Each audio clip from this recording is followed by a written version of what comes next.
Good evening, ladies and gentlemen, and welcome to Mount Carmel Area High School Red Tornado Football. Tonight, from the famed Silver Bowl, the Red Tornadoes play host to the Bloomsburg Area Panthers, undefeated 4-0 coming into this game. One of the most highly regarded teams here in the District 4 region, and coming in with a ball of steam here. They knocked off a undefeated Southern, ended Southern's 27-game win streak in the midst of it, and come in here breathing fire right now, Wayne, as this game gets ready to go. Yeah, they're 4-0. Not only did they beat Southern in the early part of the season here, they also took on Danville and came back on a last-minute win against Danville and also against Warrior Run, who's another top-notch team in this district for double and single A. So we're looking for a fantastic football game here tonight. If you remember, last year we played up at Bloomsburg, I think for the first time in a number of years from back in the 60s when we played Bloomsburg, and it came down to an overtime game. That was the game that Washaleski had got injured. We lost him for the rest of the season, and it did make a big difference in the game. Tornadoes came out and won the game by, maybe the length of a football. They pick up the win. The quarterback, Coombs, is the guy that you want to watch here. He played an outstanding game last year against the Tornadoes, and, of course, he's the man that they're talking about. Yeah, Coombs is the offense here tonight. They have a very good defense. They have held everyone to small amounts of yardage and small amount of points, so they are a very stingy defense. Offensively, they would throw the ball more than they run, although they will run the ball, and, in fact, the ball carrier that they are using for the most part has gained about 380 yards on the season so far coming into the fifth game. So they're kind of a dual attack. But again, undefeated. This is a program that was really on its backside for the longest time. And Coach Sones has brought them back. And again, they are the team to beat right now in District 4. Now, this is a game that has a lot of implications for these teams, but not actually in District 4 standings, as right. Bloomsburg is a single A school. That is correct. The Red Tornadoes a double A school, so they do not need each other after the season should they both get into the playoffs.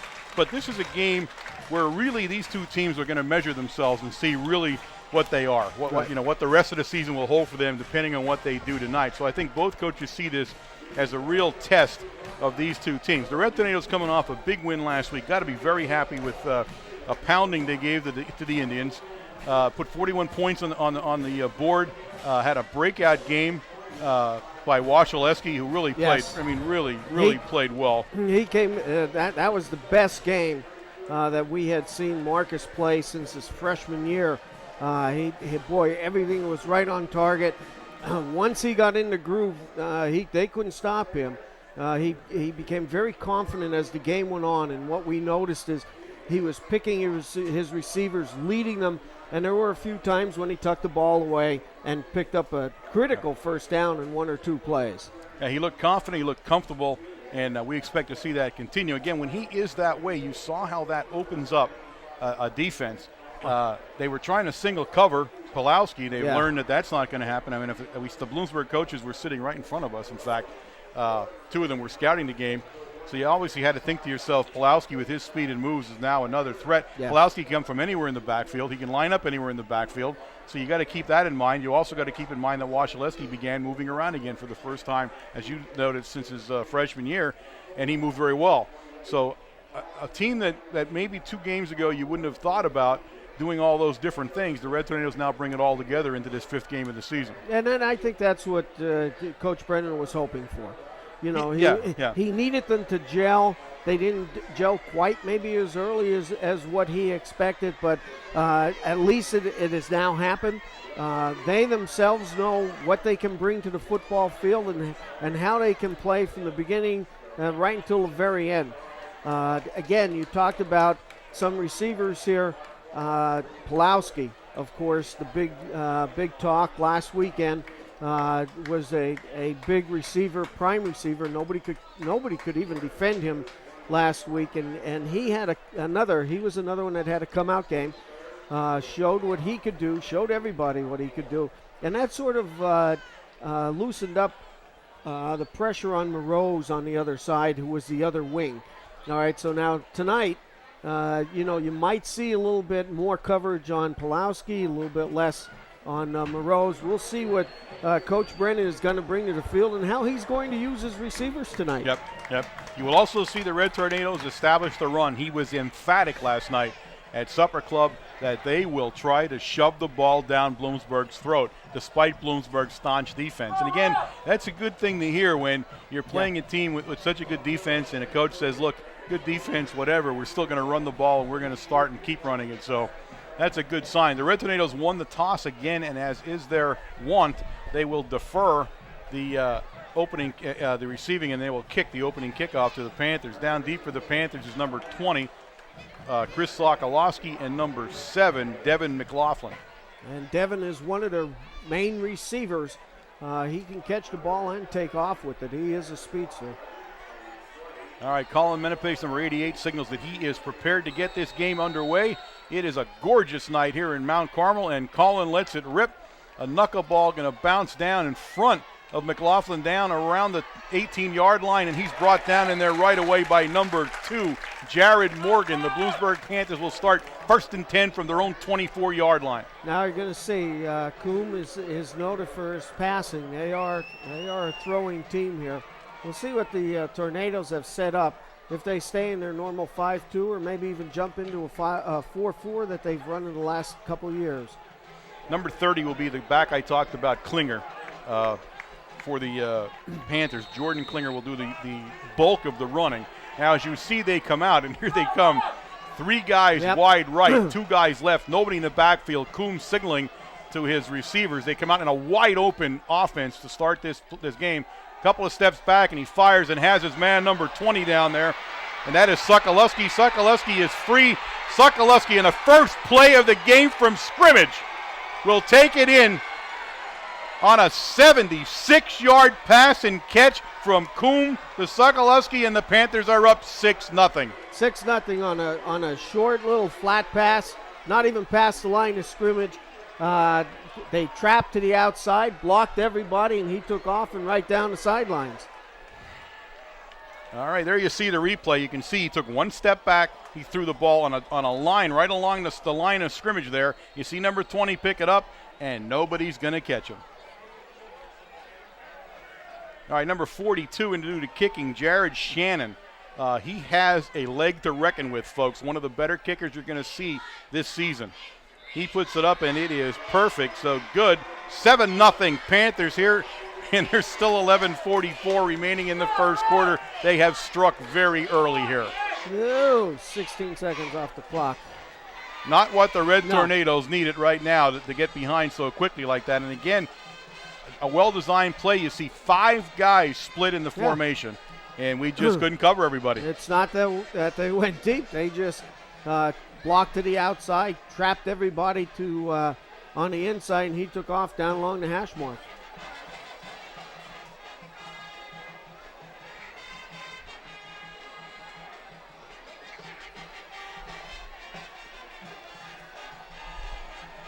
All right, Panthers come out getting ready to kick off here. Shannon will set the tee down there and get ready to kick. Shannon's a junior, and so you'll see he has another year yet. Again, a very widely talked about young man here in the kicking game in this whole Anthracite region here. Everybody is talking about him. He's very well so. He's doing so well. Also doesn't wear socks. You didn't notice he has no socks on at all. Yeah. I don't know how kids do that. It's going to go down to Haynes, and Haynes right at the 5-yard line, and Haynes will bring it upfield. Haynes finds a seam. He heads over to the sideline along the Bloomsburg sideline, makes a cut still on his feet, and Haynes, a nice run back up over the 35-yard line, almost out to the 36. It's 1st and 10. Red Tornadoes at the 36. There's a 31-yard return by Haynes. Haynes was looking for 1 block over on the sideline there so he could, cut down, maybe pick up some more yardage. Bloomsburg, you will notice, will be in a 4-4 as we have it on our paper right at this point in time. We're going to see if the Tornadoes attack by run at the beginning. Oddly enough, the quarterback, Coombe, is in a down stance on the defensive line right now. Yep. And it's Demetrius with the ball, and Demetrius stopped instantly right at the line of scrimmage. So a quick opener to Demetrius is the first play from scrimmage for the Red Tornadoes, and he'll pick up about a yard. They'll give him on the play. Now he's going to, when they set him back, I think they move the down marker before the ball goes down, and I have to wait to see. But about a half a yard gain, and we're going to call it 2nd and 10. McCracken into the lineup for the Red Tornadoes at the play. Coach probably wants to identify who's keying on Haynes, which one of the linebackers, because they normally set up. Here's a 5 now. They're in a 5-2. Back to pass, and he's got his guy, and that's number 21, Pulowski. And Pulowski will take it up just to about the 44-yard line where he went out of bounds. He'll be a little bit short of the first down. Let's see where they finally place it. He went out of bounds right along the Red Tornadoes sideline. Number 20, Chris Sokolowski, takes him out of bounds. And the ball at the 44, it brings up 3rd down and 2 for the Red Tornadoes. Those flat passes will work for the Tornadoes tonight. If you take a look at the defense that they're setting up, they stand in the 4, they come up in the 5-2 defense, leaving the flat areas open for the receivers. All right, Goins goes into the lineup for the Red Tornadoes at that tight end position now as they go into a heavy set. They're heavy to the left, and the Red Tornadoes have jumped offside, and that will be a 5-yard penalty and absolutely change the play now. It now will be 3rd down and 7. The Red Tornadoes now will look to throw the ball a little bit. That was a set we have not seen much this year, and Red Tornadoes just a little bit anxious to get it rolling. It looks like that was rolling to the white side of the field on the left. Yeah. Towards the Bloomsburg bench.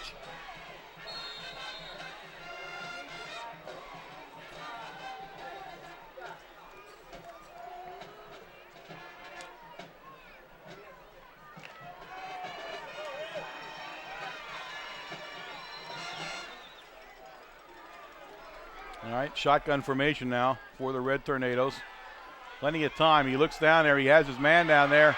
Broken up down there well by number 1, Mike Tambasco. In fact, nearly intercepted the ball. It'll bring up 4th down for the Red Tornadoes, and they'll be punting. Yeah, good coverage by Tabasco, but could have been caught after the tip there. It was real close on that play on defense. An interesting moment here for the Panthers is the quarterback, Coombe, who plays on the defensive line right now, ran out of the game and took a knee out there. They're trying to get a hold of him there to see what he hurt, but he's definitely a little bit shaken up as he came off the sideline over there, and they're now trying to catch up to him. It looks like it's his thumb. Yep. Wasilewski punts it. It calls for a fair catch. Sokolowski back at the 28-yard line of the Panthers, where it'll be 1st and 10. That I could never understand why you would even have your quarterback in that position. He plays the defensive end, if I'm not mistaken, which is a tough position. There's a lot of contact happening down there. Yeah, he was definitely holding his thumb when he came out of the game. Now, you look at him, he's 6 foot, 235 pounds listed on the program here. So he's a big guy size-wise. In fact, 235 pounds, probably one of the biggest quarterbacks in high school you run across ever. Now again, he comes out in that same formation. 3 guys in a trips formation out to his right, 2 guys on the short side of the field, nobody in the backfield. This time another short pass. He blocks off one guy, looks downfield, he throws an interception. Morose intercepts it down at the 25-yard line. That's the one problem he had, was he threw a lot of interceptions coming into this game. Well, he's noted to be a passer, and you throw the ball a lot, and the ball's going to be intercepted. But there was pressure coming in from the middle of our line right there. Yeah, that was Juraski. Yep, and he had to pull the ball down, then move out of the pocket. And that's what they're going to have to do all night long. They need to put pressure on this kid. First big break of the game goes the Tornadoes' way. They are trailing 7-0 here at the 10:30 mark of the first quarter. They set up shop squarely on the 25-yard line of the Panthers. Pulowski in motion. A pitch to Pulowski. Pulowski trying to get the end. A nice block. And Pulowski stumbles a little bit, takes it down inside the 20 to the 19, but a flag flies, and it's going to go against the Red Tornadoes. It's blocking, holding on the Tornadoes, bringing it back.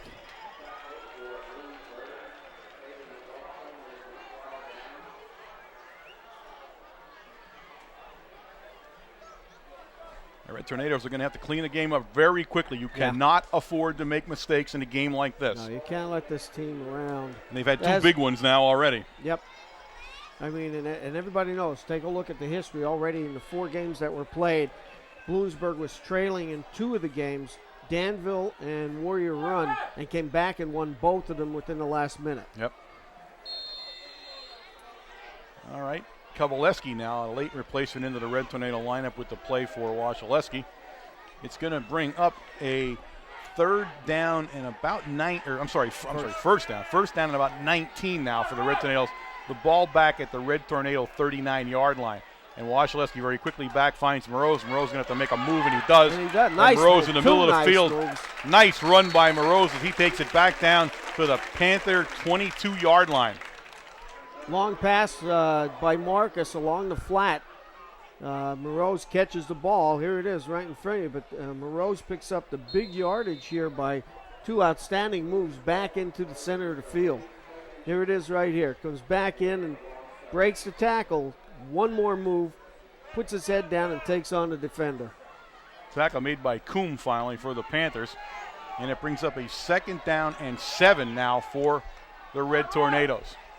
Back into a familiar I formation now. And it's Haynes. And Haynes following Demetrius. And Haynes has lots of room. And Haynes looks like he's going to pick up the first down as he is inside the 15-yard line, down around the 12-yard line. We'll see where they mark it. Julius Demetrius making a nice block that time, and that's what sprung Haynes out to the outside. With his speed, that's what they need to do. They need to contain to the inside. If they can loop around and contain the 5-2 to the inside, Haynes is going to pick up some big yardage tonight to the outside. Now the key here is the Panthers are a very small football team on defense. They are not a lot of size on the defensive side of the ball. In fact, Coombs is the biggest guy on the defensive side of the ball for them right now. Back into the I formation. It's 1st and 10, Red Tornadoes. Kovaleski comes in motion all the way across the field, but again, it's Haynes. And this time, Haynes is tripped up right at the line of scrimmage. Getting off the bottom of the pile down there is number 12, Seth Vincent for the Panthers, a junior.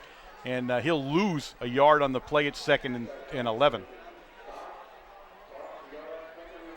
Again, motion to the wide side of the field that time. Coach going back to the short side, trying to pick up a little bit of confusion in the blocking there and bring Haynes through a hole off tackle, pick up some yardage. All right, again, back in the I formation. Kanovich, number 48, is the blocking fullback. Marcus back to pass. He's looking for some time. He looks downfield. Plenty of time. He's got it. Got to get rid of the ball just a little bit quicker in that time. He's brought down in there by number 54 for the Panthers. That's Frank Robbins, another junior, and a big loss on the play. He had plenty of time that time, just couldn't get an open receiver. Everybody's got to come. You see the quarterback scrambling back there. Everybody's got to find an open area and come back to the ball. All right, it brings up 3rd down now, and now it's back to a 3rd and 17 situation. Moroz will bring the play in.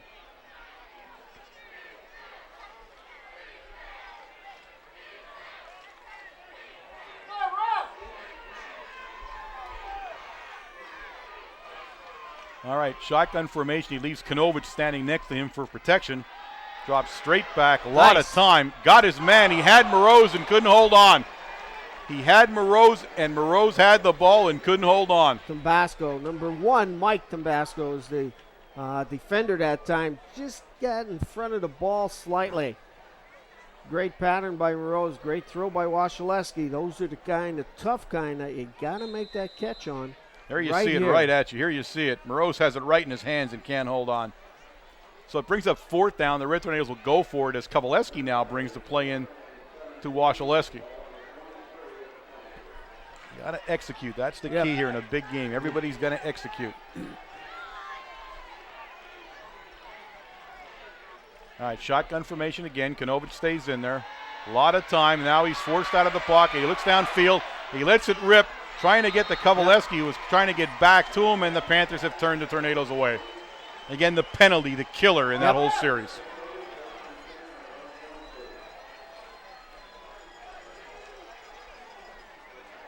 So the Panthers will go on offense, 1st and 10 from the 23-yard line. It looks like exactly where the line of scrimmage was originally when they when they started through the interception, So we haven't changed much field position here in the last few minutes.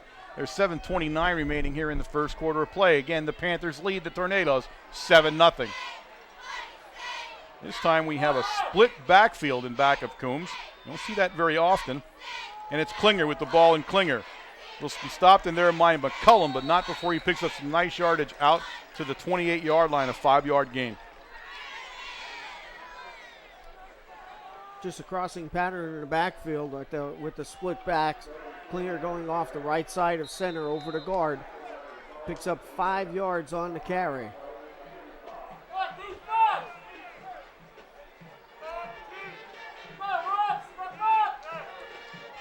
All right, again, a split backfield. He has Rhodes and Klinger in back of him. Rhodes is slightly bigger of the two backs in the backfield right now, and it's Rhodes on the carry. And Rhodes has some room, and Rhodes will be stopped in there very quickly, actually. Looked like he had a lot more room than he actually did.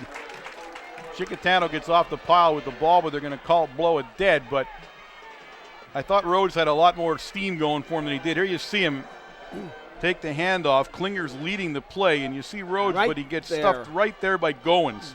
James puts his shoulder into him. So it brings up a 3rd down and 2 now for the Panthers. The ball just over the 30-yard line at the 31. Ran into the Goins wall. Couldn't go any further.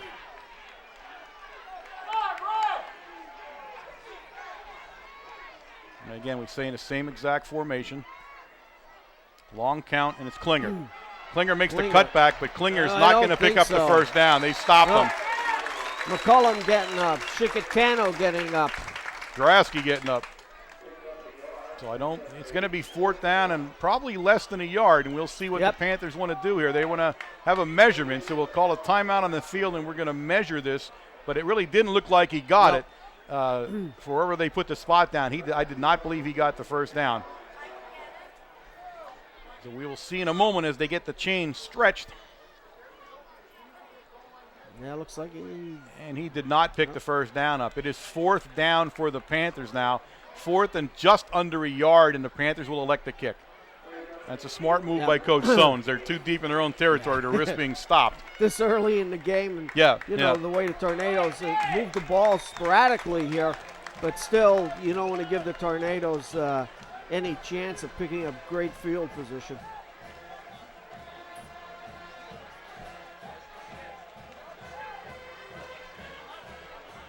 Pulowski and Haynes back, ready to receive the punt for the Tornadoes. Panthers taking an inordinate amount of time in the huddle for a punt. Now Coombs, you got to remember, Coombs is the punter. So you're going to be really careful here on a fake on this amount of yardage. Yes. Klinger is the up back in the formation, slightly off, and it's a penalty. It's going to be a little bit further back than what it was. And this is the 2nd week in a row we've seen a punt team go offside. We saw Shamokin do it twice in a row last week, and now we see the Panthers, which is not something you see very often. The punt team pretty much always knows what they're doing. But now the thing to remember, the Panthers are playing tonight. We didn't talk about this much. I didn't have time in the very beginning, but the center for the Panthers is a freshman. The guy got hurt. I don't know. He's not the guy that long snaps here, though. A nice snap back. Coombs takes his time and gets going and makes a nice punt. It's going to go down along the Panther sideline. It drops right in front of Pulowski. He will take a slight Panther bounce and be down at the Red Tornado 39-yard line where it's 1st and 10. But the starting center's hurt and is a freshman playing in his place for the Panthers tonight. First game ever for the freshman. And what number is he showing on the? Number 9.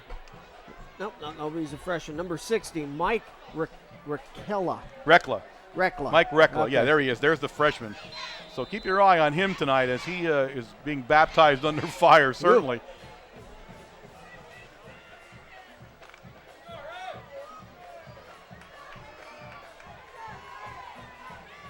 All right, the Red Tornadoes come out. They come out in a I formation. We go for the option. Wasilewski keeps it, makes a nice move, and Wasilewski's still on his feet. Picks up 8 yards on the play. It's 2nd and 2. Option play coming over to Haynes, of course. Fake pitch by Wasilewski. Makes 2 nice spin moves and picks up almost 8 yards. About 8 yards. It's about 2nd and 2 now. Again, a nice play. You're right by Wasilewski making the call to keep it.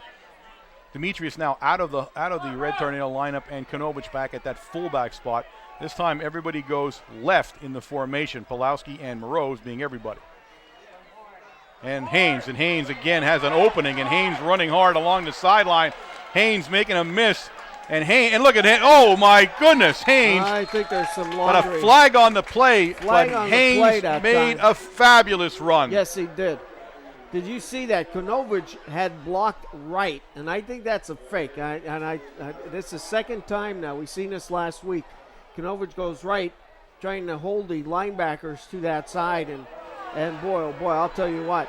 Haynes had plenty of running room to the left to the outside. Holding call on a Red Tornado. I mean, this is just tough now. They have got to find a way to stop this. My goodness, every good thing they do, they shoot themselves in the foot with a penalty. Ball back now, all the way back almost to the line of scrimmage. It'll bring up a second down and a long 9 for the Tornadoes.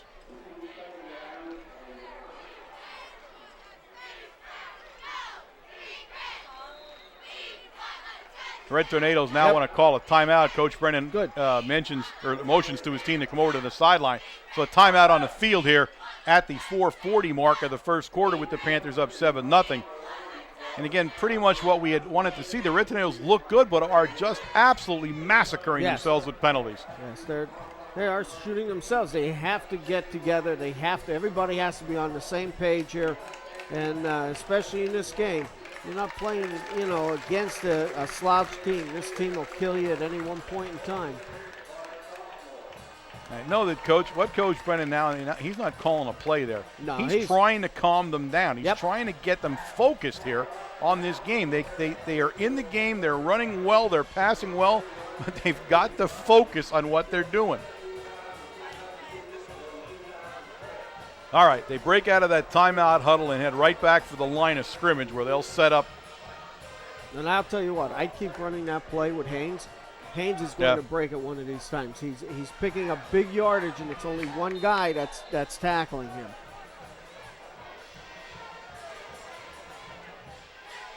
Pulowski in motion now, but it goes to Demetrius, and Demetrius has some yardage. And Demetrius running hard, and Demetrius will pick up the first down. Out at the 49-yard line of the Red Tornadoes, it's 1st and 10. That's the toughest run I've seen him do all year. He was determined after he got the ball that he was going to hit the hole and hit it hard, and that's what he did. Now let me see if they make this a first down. I mean, I'm calling it from the other side of the field here, but if that's – I mean, they're going to have to – how are they not measuring this? I don't know. I have no clue. I'm not sure how they're not measuring this. I mean, the two markers are together. If you can see the other side of the field, you can't from the shot we're giving you, but – there, take a look at where the third down marker is. I'm not sure how that's not a first down. All right, heavy backfield. Haynes. To the Haynes outside. shoots his way outside, and Haynes will pick up the first down. They cannot cover. They're not fast enough to cover Haynes to the outside, especially going left. Now, we have not run that play to the right yet. It's always been to the left. Yeah. And I'll tell you what, he's picked up yardage on that side every time he runs the ball. So the ball actually, he went out of bounds a lot quicker than I thought. The ball was at the 50-yard line, but it was enough for the first down. But, he's running that pretty much on a naked handoff. Yeah. There is nobody out there to block for him, and he's just beating everybody to that side. DeMarco in the backfield as the tailback now. DeMarco with the ball. DeMarco runs into number 41 down there right away for the Panthers, Jack Bryce. And even running into him, he ran into him at the line of scrimmage there, and he still picked up 2 yards on the play. It's 2nd down and 8. A good 2 yards, almost 3.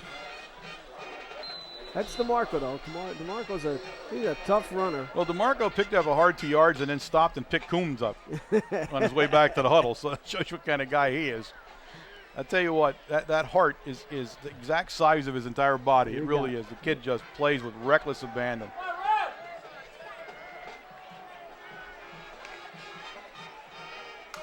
All right, they'll come out now in a one-back offense. They have Haynes out in the slot position. Well, we call timeout, Tornadoes. I guess Coach Brennan. No. I think that's Bloomsburg called it. I'm pretty sure the Bloomsburg Panthers call that. Did they? Yeah, because Sones was out in the field right away. Let me see who they take it from. Who'd they take it from, us or them? From us. All right, then it is a Red Tornado timeout. Yeah, Tornado's timeout. I don't think Coach Brennan liked the setup. We went into a formation that he certainly did not like and called timeout immediately. Still 3:04 remaining here in the first quarter of play. A lot of action on the field here for a 7-point game. A lot of action. You take away that very first play that Bloomsburg ran. This is a tough, hard-fought football game so far.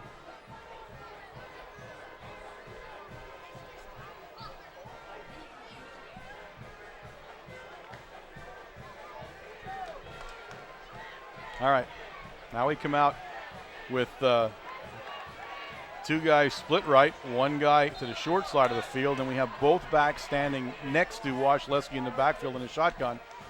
It's a handoff to Haynes, and Haynes won't go down. Haynes will not go down. Finally brought down there by Seth Vincent, number 12, but picks up some nice yardage. Wow. Now it will bring up a long third down. So third and about 3.5, third and 3 maybe. Haynes picked up 3 yards running backwards with somebody trying to tackle him. So you see the effort that he is putting into it. Official timeout. Yep, we're back in play.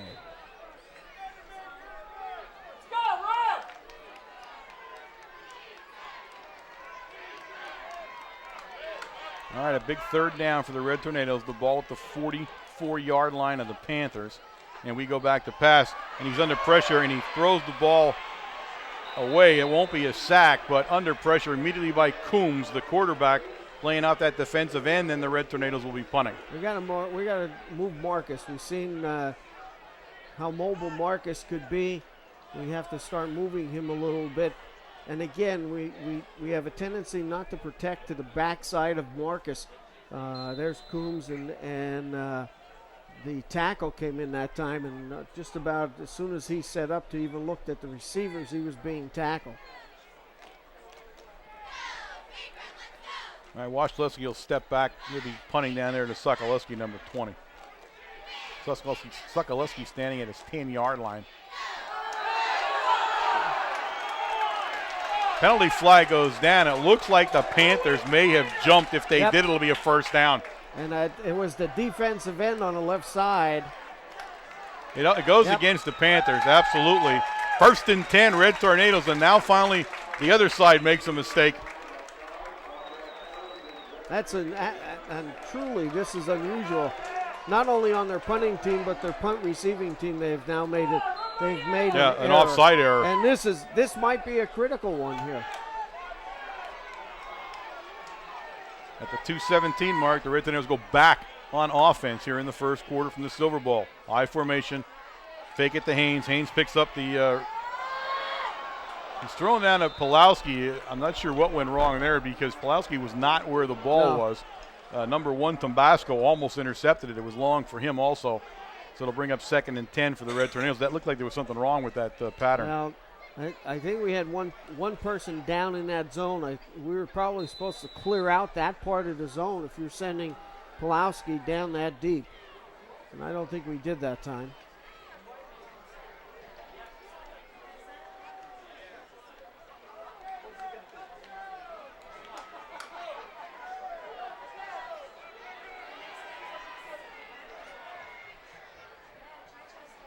A pitch now to Pulowski. Pulowski has some guys in front of him there. He makes the turn and picks up some yardage down to about the 43-yard line of the Panthers.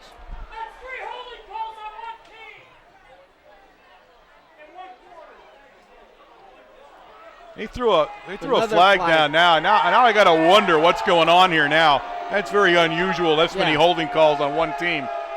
Very unusual. Coach Brennan is livid on the sideline. And, maybe rightfully so at this point. Yeah, now I'm starting to wonder.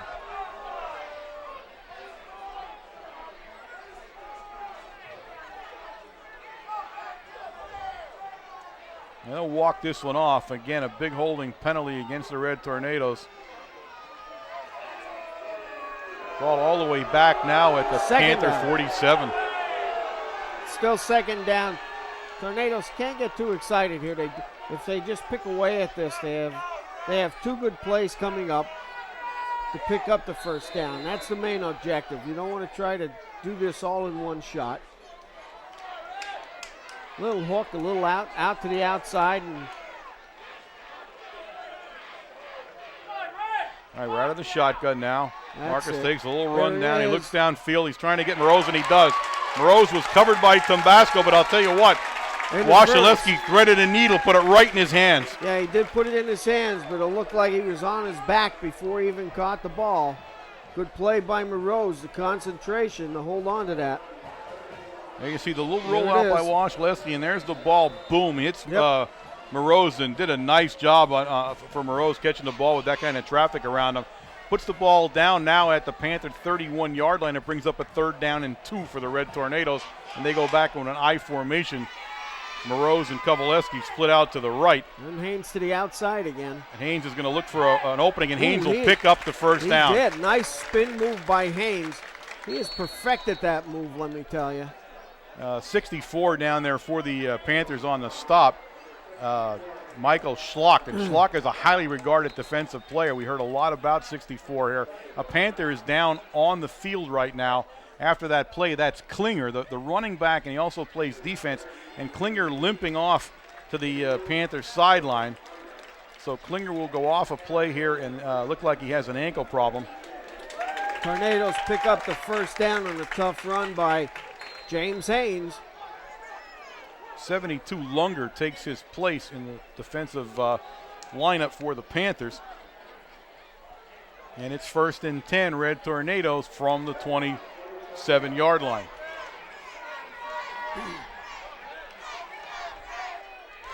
.45 seconds left in the quarter. Haynes takes his nice time a little bit there, and Haynes will pick up some nice yardage. He stopped down in there again by number 54, Frank Robbins, this time for the Panthers, but picked up some nice yardage. That will, let's see, we got one more play probably to run for the Red Tornadoes in this first quarter. Schlock blocked up the hole going off tackle that time. Haynes, of course, comes right up to the point and then cuts back in through the center, picks up a tough 5 yards. Red Tornadoes taking their time, but I believe they're going to get this play off. We're under 10 seconds here as they line up. They do. Goes to the option. He pitches it this time to Haynes, and Haynes trying to find a way, but a great tackle down there by number 12, Seth Vincent for the Panthers. You know, personally, I believe we have to give up on the option play. We're a little too slow. We need to just hand the ball off to James Haynes. Here it is. Attack the defense. When you're running the option play like that, the defense is allowed to string out towards the sidelines, and we're not running it fast enough to get around the corner on the defense. I think we're better off handing it off to James Haynes, letting him explode past the line of scrimmage and let him beat the defense on his own. That play brought an end to the first quarter of play here at the Silver Bowl with the score. The Bloomsburg Panthers 7, the Red Tornadoes 0. Red Tornadoes will take over here when we start the second quarter. It'll be 3rd down and 4 to go from the Panther 22-yard line. This way in a critical 3rd down. The Red Tornadoes have controlled the first quarter despite 3 holding penalties and a number of mishaps. They have controlled the quarter. They're only down 7. They're playing extremely well. Now is the time for them to step in. They got to get this next first down and get the ball in the end zone. Yeah, this is where they have to really step up. You know, we're at the second quarter. They have quite a few opportunities down inside the 25-yard line. They've had the ball down there a number of times and just didn't get down there close enough. So we'll see what Coach Brennan, it looks like, you know, the defense here for Bloomsburg, I don't know if they're getting a little tired at this point. Tornadoes starting to move the ball a little bit more and a little bit more authority, picking up some yardage on the ground. All right, 3rd and 4 now. They're going to line up with Demetrius as the lone back in the backfield. They have 2 slot backs out there. And Pulowski now goes in motion, but he looks straight downfield, and it's Moroz. And Moroz still on his feet. Moroz carrying Tambasco, and they will finally stop Moroz down at the 2-yard line. 1st and goal from the 2 for Moroz. Good play by, good call by Coach Brennan that time. Nice slant play by Moroz coming right across the field. had the defender to his back, but I'll tell you what, Wasilewski put it right on the numbers, and that's what he needs to do time and time again. Well, they saw a formation they weren't familiar with. We have not seen that formation much at all this year, if at all. Right. And the Panthers were struggling to understand what was going to happen out of that formation. All right, it is 1st and goal. The ball actually at the 4-yard line where they stopped them.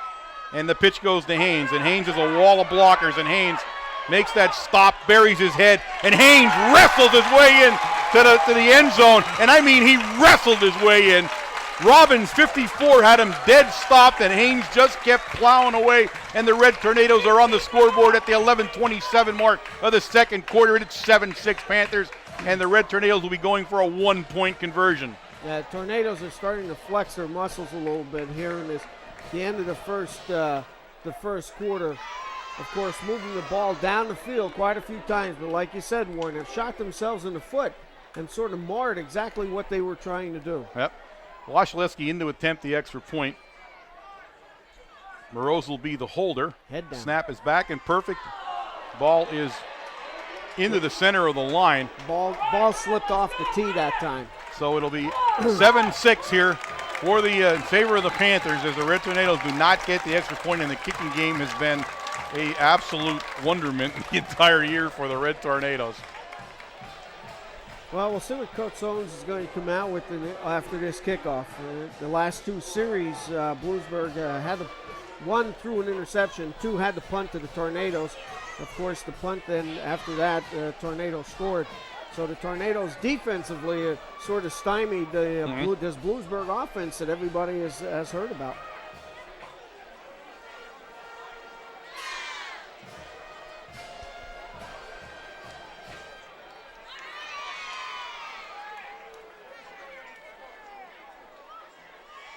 All right, Colin Menepace gets it teed up for the Red Tornadoes here.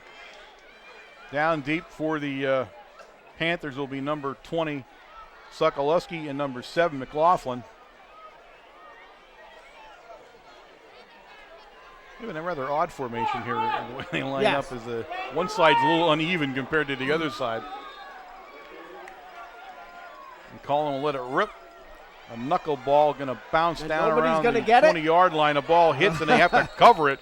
So a nice kick. The ball will be down around the 29-yard line. With the coverage that we had, that was pretty close that time. Yeah. Nobody seemed to want the ball on the Bloomsburg side. So we're going to put it down at the 28-yard line where it'll be 1st and 10, Panthers from their own 28. Well, that's a difficult. It was a high knuckleball. Yep. You had to be careful where it was going to land. They were trying to pay attention. At that moment, everybody's kind of converging on you, so not a bad kick. All right, we come out in a one-back set now. Klinger behind Coombs. Coombs drops straight back to pass, looks downfield. He was trying to hit number 40 down there, Tim Yablonski, but couldn't get him, and it's 2nd down. Just a quick 2-step back. Coombs throwing the ball that time. And again, what we need to do here is a little bit of pressure on the quarterback. The linemen need to get the hands up. Yeah, very difficult with a 2, and he does it. Yeah, That's all he's going to do. Yeah. He will not do much else than 2-step drops. I mean, it really isn't a sophisticated offense that way. All right, exact same set again. 235 pounds. He's strong enough to throw a bullet. Yeah. Again, now he takes about a 3-step drop. He looks downfield, and he's trying to hit number 20 down there, Sokolowski, but he was long on the play, and it's 3rd and 10 now. That time he took a kind of an odd drop back, and he didn't get himself squared up when he threw. Yeah, we'll see. This series is definitely going to show what Coombs is all about. A little bit of pressure on the series before the punt to end that first quarter of Bloomsburg. Of course, now coming out and throwing 2 errant passes, and this last one was really overthrown. So we'll see what he has to do here. All right, 3rd down. Now he has 3 guys out to his right. He rolls a little bit right. He has a lane. He looks downfield, and he has his man number 23, Fisher. Fisher's loose. It's going to take Haynes to bring Fisher down, and Haynes will wrestle him down at the 30-yard line of the Red Tornadoes. 1st and 10 Panthers on a great play down there by number 23, Corey Fisher, the senior. He has such an odd way to throw the ball. Take a look at this. Doesn't look like it's much, but boy, I'll tell you what, it's right there. Nobody covering number 23 that time. Now he got in the seam there. Yep. A big play for the Panthers. And again, this is where they will kill you. This Coombs will throw this ball all over the field.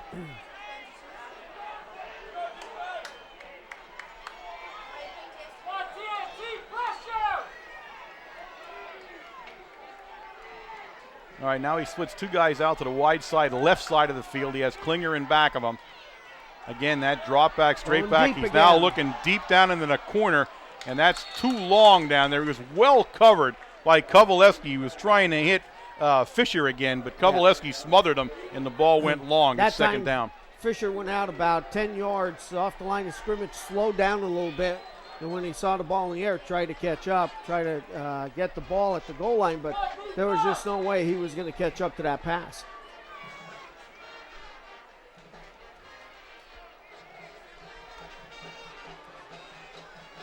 Again, everything is deep here that he's throwing.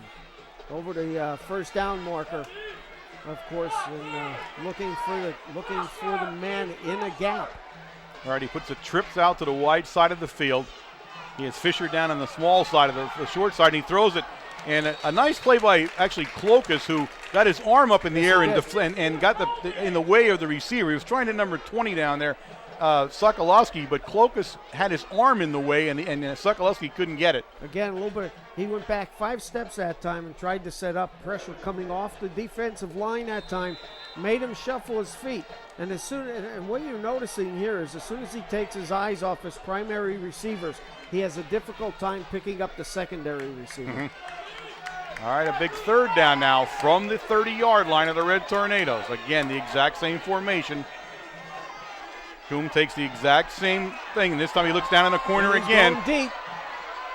And again, Kovaleski, good coverage down in the corner of the end zone down there. He was trying to hit number 7, I believe it is down there, McLaughlin, right? Yep. Is that 7 coming out of there? That was 7 coming up. 7. Or 1. No, that's Tombasco, or I can't tell him now. 7 or 1, one or the other. But either way, didn't catch it. No, 7. I'm right. It's McLaughlin. All right. Now it brings up 4th and 10 now from the 30 for the Panthers, and McLaughlin will bring the play. And that was Tombasco actually on the pass route. Let's get to our eyes in the game here now, Bo. The 1 and the 7 threw the 2 of us off. Okay, we take Haynes off. Again, it trips left, the wide side of the field. He looks to the wide side, plenty of time. The right side. Looks downfield. He hits number 7, McLaughlin, but a hold. They're going to call a hold in the lineup of the Panthers, and it will come back. The flag went down just as he released the ball, and it will come back. A nice pass by Coombs to McLaughlin, but all for naught. And they're not doing anything special. They're setting up trips on the left side. They're flooding the left side, and that's the direction he's throwing. He's not even looking back to the right side of the field. You see how open that receiver was, though. The Red Tornadoes need to adjust to this somehow.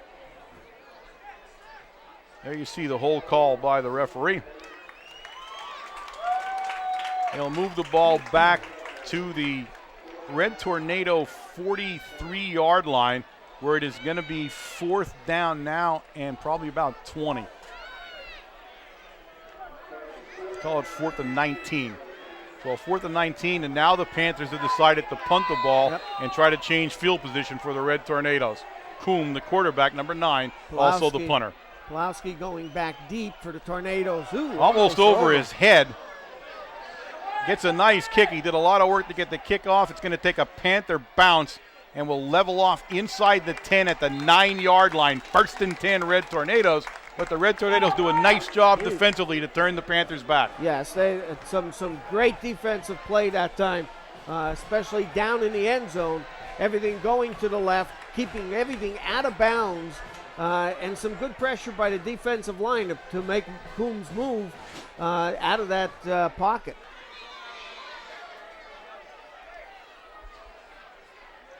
So they pin the Red Tornadoes back deep in their own territory, and they'll come out here in the I formation. They have Demetrius in front of Haynes. He has 2 guys wide to the right side of the field, but he gives it to Demetrius on a quick opener. And Demetrius will pick up a couple of yards on a play stopped down there by number 30, Jordan Klinger. It'll bring up a 2nd down and 8 now for the Tornadoes. Just a quick trap play to the left side of the offensive line. Trying to catch Bloomsburg. The Panthers trying to key on Haynes. Haynes comes out to take a rest, and DeMarco, number 26, takes that tailback position for the Tornadoes. He's going into a slot here. Julius is the lone back. This is the same one we scored he made the nice pass to Moroz on. He looks Going again deep. to Moroz, and this time he's going to go deep. Inside. And it's intercepted. Number 1, Tambasco, makes a great defensive play for the Panthers, and it's 1st and 10 for the Panthers out at the Red Tornado 42-yard line as Tambasco made the adjustment on the pass. I think Pulowski's a little bit quicker than Moroz on a play like that, and I think he's the one that maybe should be running that play. He did have him going Tabasco on the inside. He faked him on the inside and did have the lane to the outside, but wasn't quick enough to get around him. We're at the 9:14 mark of the 2nd quarter of play here at the Silver Bowl with the score of the Panthers 7, the Red Tornadoes 6. The Panthers in business at the Red Tornado 42-yard line after the interception. Coombs will bring him up, and he'll keep Rhodes and Klinger now in the backfield in a split formation. Ball goes to Klinger, and Klinger stopped immediately by Clokus. Actually, Shikatano forced him to change his running route, and then brought down by Clokus in the backfield. It'll be a loss on the play. Great play by Shikatano. Phil coming in from his linebacker position there, making him move and kick to the outside. And as soon as he did, Clokus comes up from the defensive end position and makes the tackle. So they immediately take the running game out of the huddle now. They go to the sideline, and they'll line up with nobody in the backfield because every back went out. Yep, you're right. They're right out of that running game. This time 5 receivers in the set now. 3 left, 2 here to the short side right field. And again, the same play they scored the touchdown on. And a fumble. The ball's loose. Out. That's Demetrius. Demetrius not only made the play, but he caused the fumble, and the Red Tornadoes have recovered. Right back again. That's Haynes on the recovery, but Demetrius made the defensive play. That's what he needed to do. He took the defender on and fended him off to make the tackle. Kid was trying to go to the inside, and he hooked him, and the ball comes flying out. That was the touchdown play, the first game the first play of the game they scored on, but not this time as the Red Tornadoes turn them back, and now they're first down from their own 40-yard line, and they go into the eye. Here's Haynes. Haynes should have the ball every play. And it's Haynes. And Haynes picks up some nice yardage, almost out to the 45. You put him down at the 44-yard line, 2nd and 6. Have Haynes run to the outside and make him stop the run. Some of the blocking down there looks like the defense is getting a little tired for Bloomsburg. Well, you got to think about it. They've been on the field a lot. Yes, they have. You don't realize that's for sure. Yeah, they've been on the field. All right, now we have the I formation with Demetrius in front of DeMarco. DeMarco, that deep back here, and it's DeMarco. Little change of pace, and DeMarco, and DeMarco's gone. DeMarco's loose. Oh, brought down at the 15-yard line, and a tackle by Tambasco. But it's DeMarco, 26, on a big run for the Red Tornadoes. And you know what? I'll tell you what did that. Number one, the great blocking in the middle of the line, but DeMarco's speed. I don't think Bloomsburg expected DeMarco to have that much speed, and he breaks it all on his own. But what he should have done, exactly, he ran straight up, and he knew that the tackler was on his left. He should have ended up running to the right. To the corner, yeah. To the corner. And he would have had a touchdown. 1st and 10 Red Tornadoes from the Panther 15-yard line. And it's back to Haynes now as Haynes makes the cut, and he'll pick up only a yard on the play. It'll bring up 2nd down and 9, number 55 on the play for the Panthers, Mark Francola. Well, Haynes will come out of the game here now on the 2nd down call, and DeMarco goes back in.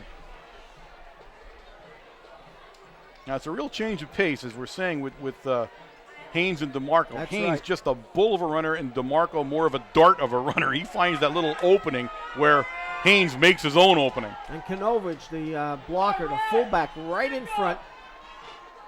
He fake it, he rolls out, he looks downfield. He's got Kanovich, the fullback, and Kanovich inside the 10-yard line, down at the 8-yard line. Good move by Kanovich. We have a Red Tornado down on the field. We'll have a timeout on the field. They'll put the ball down at the 8, and it's actually Kanovich, the guy who got the pass, who's down on the field. So the Red Tornadoes with a head of steam here. It's going to bring up 3rd down and 3 from the 8-yard line for the Red Tornadoes. And they are having their way offensively. They're playing extremely well offensively tonight, and actually doing very well defensively. They've made some great plays defensively. I mean, if it wasn't for the first play of the game, you'd be looking at them and say they're dominating this first half of football here in the Silver Bowl. Tell you what, Coach Brennan is certainly mixing up the plays tonight, pulling some. We haven't seen a couple formations here. We haven't seen actually DeMarco run right up the middle like he did on that trap play. And here's Kanovich, the blocking fullback, hitting the line and bringing out to the flat and the pass to him. Great catch by Kanovich. Now you see Kanovich being helped up there, and whatever happened to him, it took a good hit, and he's having trouble getting off. It looks like an ankle. So they'll bring Kanovich off, and you see him on Doc Greco's shoulder there, and I'm wondering how Doc Greco's holding him up, actually, from the size of him and Doc Greco, but that's a whole other story in itself. All right. 3rd and 3. The Red Tornadoes come out of that offensive huddle. They're going to have Haynes behind Demetrius. He's going to split everybody out to his left, which is the short side of the field. And the Red Tornadoes give it to Haynes, and they're going to tell Haynes to pick it up. And Haynes will be outside down. Let's see, the ref left where the mark was. I don't know where he went to. Let's put him out at the 2-yard line, but it is a first down. He dropped his beanbag down there. I was going to say, where's he going? He was the guy that was the mark, and he left. But it's down at the 2-yard line. It's 1st and goal, Red Tornadoes. Just outside the 2. They cannot contain the run to the outside. No, they are struggling with Haynes cutting outside. Okay, the I formation again now for the Red Tornadoes. We have one guy split. He split right, and that was Moroz, but it's Haynes. And Haynes is going to try to bull his way in. He'll get stopped short, but he's down. He's about, he's inside the well, he's at the 1. Let's say the 1-yard line they're going to put him down at. So it's 2nd down and goal from the 1 for the Red Tornadoes. Haynes is a tough runner. I wish you could see this, because I'll tell you what, he does everything that he possibly can to get over that goal line, trying to push backwards, everything. Hey, hopefully they are going to see this. Well, that's true. Well, no, but see now. You go on radio or what? Yeah, I was talking about the That's people. the internet broadcast. All right, he's talking to our internet audience on that one. I'm sorry, that's my mistake. All right, I formation. Now it's Demetrius in the up back. And Demetrius, and I'm not sure if he got in. So 3rd and goal now, as the Panthers have put up a nice goal line stand here. The Red Tornadoes now find themselves with 3rd and goal. And, God, they're inside the 1 now, and there's a Panther down. In fact, the quarterback, Coombs, is shaking up a little bit. And there's another guy they're trying to get up, 64 down there. That's Schlock, the guy that I talked about before. He's shaking up a little bit, but both stay in the game. I would give it to Haynes. Take him to the wide side of the field, which is running to the right of your screen. Well, Goins goes in now, so that we'll go into a tight end formation here. And actually, we're going to go into the heavy formation now. We split Moroz wide to the right, but we're in a heavy formation. It's the up back, and he's going to take it in for the touchdown. Touchdown, Red Tornadoes. I believe that was Goins. No, that was Demetrius. Demetrius, the up back. There were 2 up backs. Demetrius was one, Goins the other. Demetrius on the touchdown. It's 12-7 Red Tornadoes, and my guess is they'll now attempt to go for 2. And they will attempt to go for 2 again, as they are struggling in the kicking game. They missed their first extra point, so they're going to try to make a 2-point conversion to make it a 14-7 game as Marcus goes into the huddle with the play. 5:10 here in the second quarter of play. The Red Tornadoes lead for the first time in this game. They come into a I formation. He has 2 guys, Kovaleski and Moroz, spread out to his right, but he's going to fake it. He looks the other way, and he's got his guy. Oh! Had the man open, just couldn't get the ball to him. It was Menapace, and could not get the ball. He was under a lot of pressure, so they will miss the 2-point conversion, and their score will remain 12-7 in favor of the Red Tornadoes. Well, we'll see. I still say Goins had the ball that time on that handoff. It was such a conglomeration. I don't know. I thought it was Demetrius, to tell you the truth. I really do. We'll ask Jose. He'll know. Yes, he will. At halftime, but I thought it was Demetrius. Because Demetrius was lined to the right of the formation. It was the first guy out that got it. So I don't know. We'll see. It's, again, our perfect eyesight on a perfect evening with perfect lighting, and we still don't have scored a touchdown. We messed it up, so yeah, you know. I'm starting to be concerned here. All right, the Red Tornadoes get ready to kick off. Menapace raises his hand and says, I am ready. We've seen Menapace kick this down to the 5. It would be nice to see him do that because they lined up short this time. It's McLaughlin down at the 17, and McLaughlin is stopped down there right away. How many still gets off that foul? That's number 24 for the Red Tornadoes, the guy that made the call, Hepler. Made the tackle. Hepler and DeMarco made one of the initial hits down there, but I'll tell you what, Hepler made a nice open field tackle. Well, the Red Tornadoes now nursing their first lead of the ball game. It's 1st and 10 Panthers. The ball at the Panther 31-yard line. 5:04 remaining here in the second quarter of play. Now we got trips right this time instead of left for the Panthers. Straight back. He has somebody in there to help him. Nice. He's looking. He's got his guy wide open. How we left McLaughlin? That's impossible to believe. We left him open. I mean, you know, we're putting, oh my goodness. We're putting pressure on Coombe the whole time. Somebody in the middle of that line jumped up and he had to pull the ball down. Before he. It's Goins. Goins is the guy that's jumping up in the air. Watch. There it is. Yeah.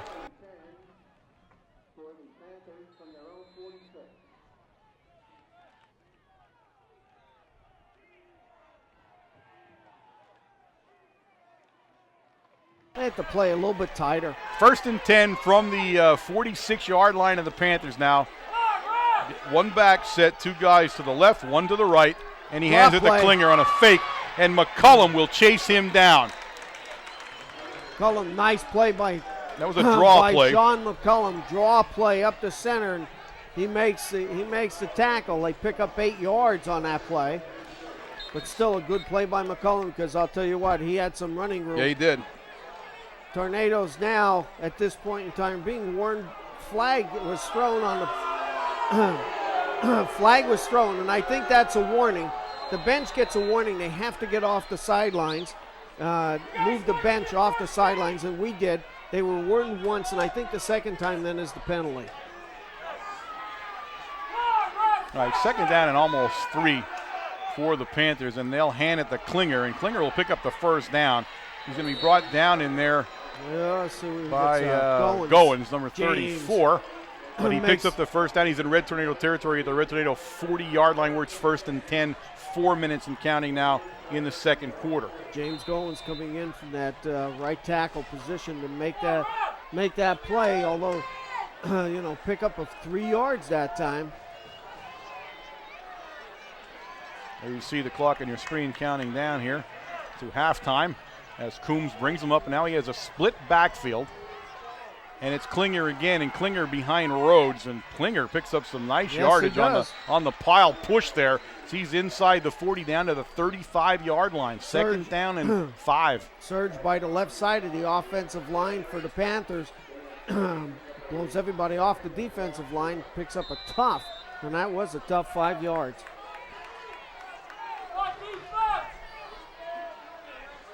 Panthers have all of their timeouts left. The Red Tornadoes have 1 here in this first half of play. Again, split backfield for Coombs. 1 guy right, 1 guy split left. Pass play. Straight back, he looks downfield, and he finds his guy. That's Klinger, the running back, out of the backfield, and Klinger takes it down to the 25-yard line again. 1st and 10 Panthers. Yeah, if he wouldn't, I'll tell you what, if he would not have fallen on that play, he was picking up some big yardage. He was open as he came out of that backfield.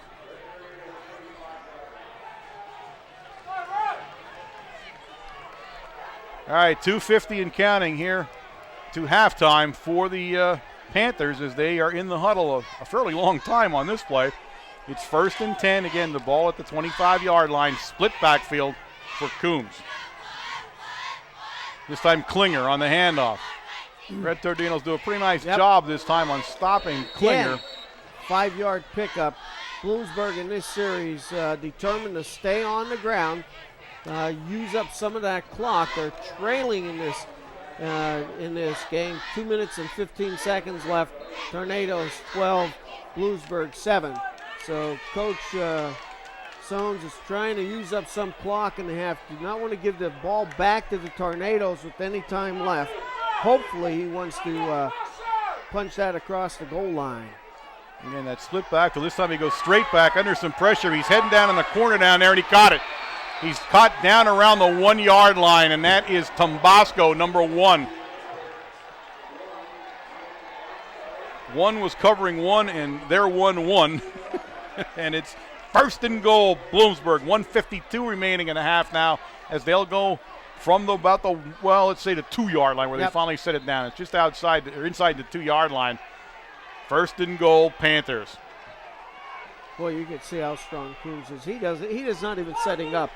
He's already pedaling backwards and still moving backwards when he's throwing that ball. Put it right on the money. Oh, Rhodes! I'm sorry. Rhodes, and that is number 28, Demetrius.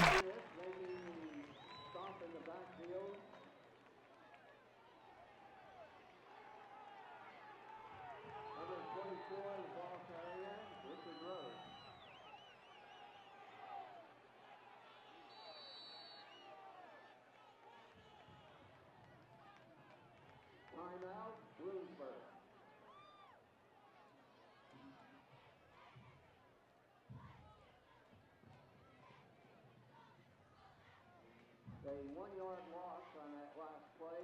Ball is on the 3.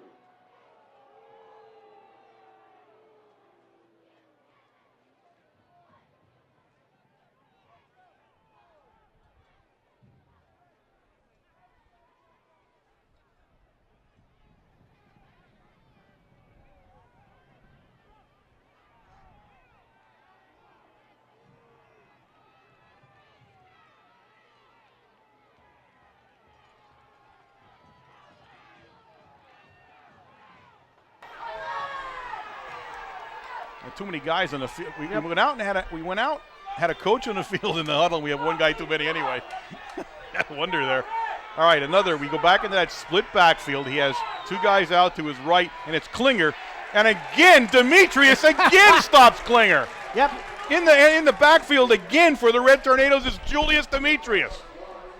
Well, I'll tell you what, if Songs had a little bit of sensor, I think he'd run to the opposite side of the field where Julius Demetrius is at, number 28.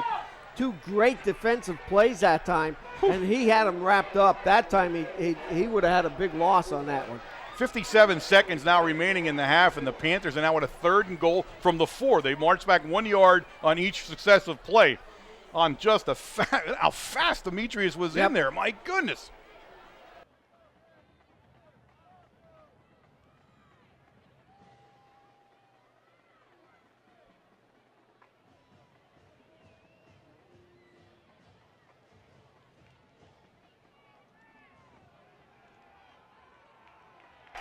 All right, a big defensive stand so far for the Red Tornadoes. The Panthers back at their sideline, and they come out. Coach Sones gives them the play to run.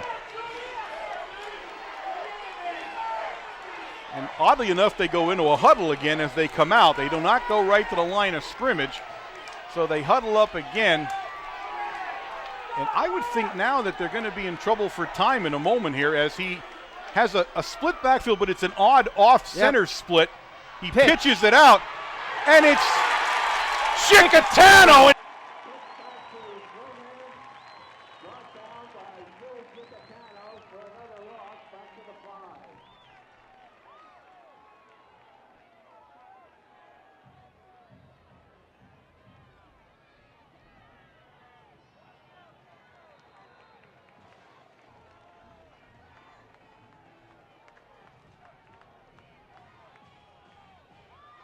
I think they are thinking about a field goal now, to tell you the truth. The ball's now back just inside the 5 yard line. He's letting it run down. He's letting the clock 17 run down. seconds in running, folks. So he's going to call his final timeout, and he does so at the 13-second mark. And the Panthers now go back over to the sideline where they'll discuss the upcoming play.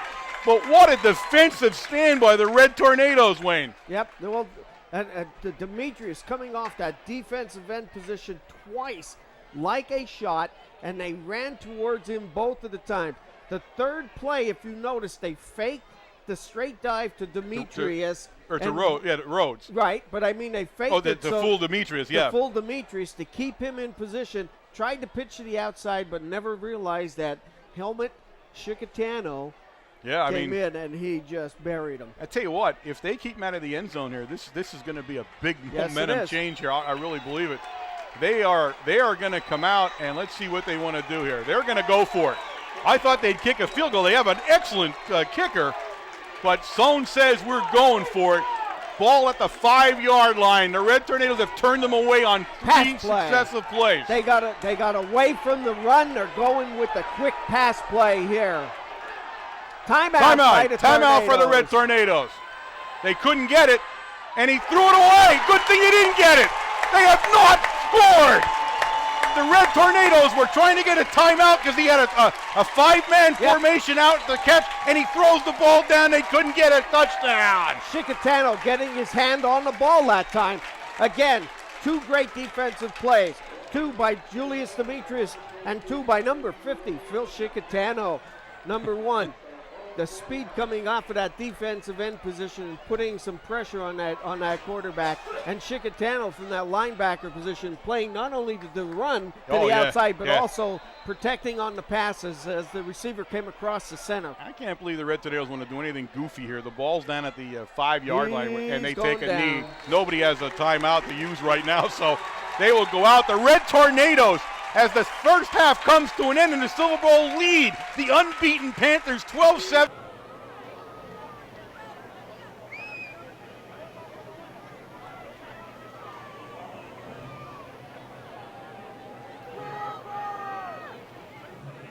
Good evening, ladies and gentlemen. Highlighting tonight's game with Bloomsburg will be the crowning of the 2007 Homecoming Queen. Homecoming is a tradition in the Mount Carmel area with many young women competing for the honor of being crowned Homecoming Queen. Members of the senior, junior, and sophomore classes voted for their choices this past week. At this time, we would like to introduce to you the 3 senior candidates, 2 junior, and 1 sophomore representatives that have been chosen by their respective classes. Our sophomore candidate is Miss Amanda Yuha. She is the daughter of Chris and Carolyn Yuha and resides in Colpont.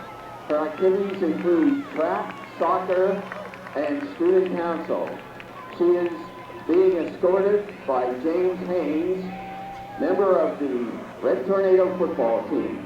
Her future plans are to study for a degree in special education. Our first junior representative is Miss Morgan Coates. She is the daughter of Stacy and Bill Smith and resides in Colpont. Her activities include Interact Club, Homecoming Flow Committee, football and basketball cheerleader, and as an honor roll student, she enjoys fashion. She is being escorted by Matthew Hepler, senior member of the football team. Her future plans are to study fashion design. Our second junior representative is Brooke Sebastian. She is the daughter of Ray and Leanne Sebastian and resides in Locust Gap.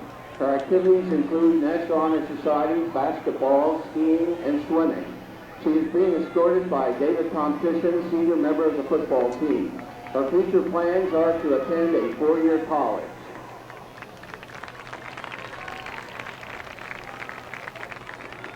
Our first senior candidate is Miss Brenna Ditchie. She is the daughter of Bob and Kathy Ditchie and resides in Mount Carmel. Her activities include basketball, track and field, intramural volleyball, powder puff football, captain of the soccer team, a distinguished honor roll student. She is a member of Future Teachers of America, Peer Mediation, SAD, Interact, and the Science Club. She is being escorted by senior captain of the football team, William Juraski. Her future plans are to attend Bloomsburg University to study early childhood education. Our second senior candidate is Miss Jasmine Hiddings. She is the daughter of Paul and Christine Snyder and resides in Locust Gap.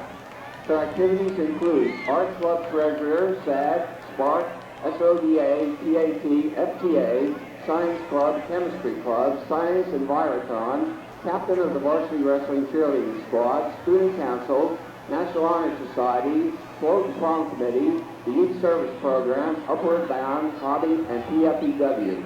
She has also been selected to the Who's Who among American high school students and the United States Achievement Academy. She is being escorted by a senior member of the football team, Philip Chicatano. Her future plans are to pursue a degree in communication studies and attend law school. Our third senior candidate is Kayla Weedow. She is the daughter of Don and Kay Weedow and resides in Mount Carmel. Her activities include intramural volleyball, powder puff football, SADD, art club, and the Future Nurses of America. A distinguished honor student, she enjoys painting and computers. She's being escorted by a senior member of the football team, James Haynes. Her future plans are to attend Pottsville School of Nursing to become a registered nurse. And now, ladies and gentlemen, let's have a nice round of applause for these lovely ladies and their escorts.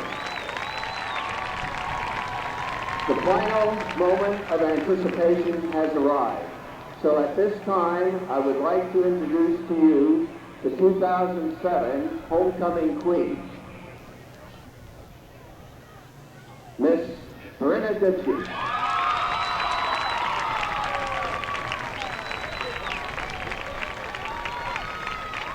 Crowning Miss Dixon will be William Juraski, captain of the football team. David Competition will present the Queen with flowers, while senior members of the football team, Philip Chicatano, James Haynes, Gregory Kanovich, and Matthew Hepler will present the homecoming court with gifts.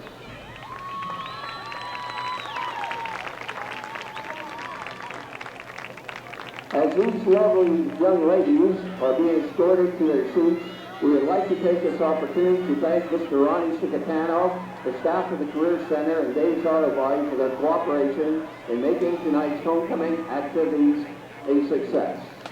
As soon as the football players escort the candidates back, please go to the field house.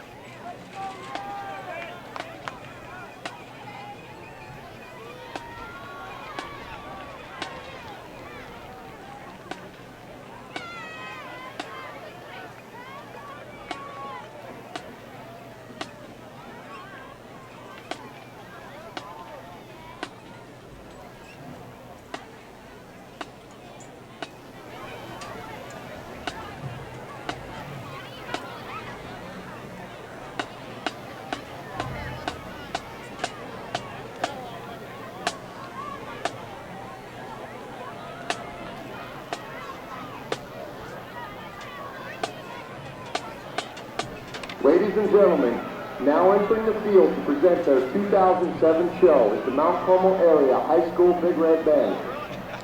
This year's show will open with the Latin jazz arrangement of Donatus Movie.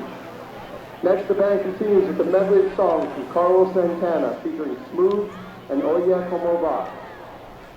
The show will then close with an exciting arrangement of Johnny B. Good. Soloists for this year's show are Shane Lupley trombone and Janelle Douglas guitar.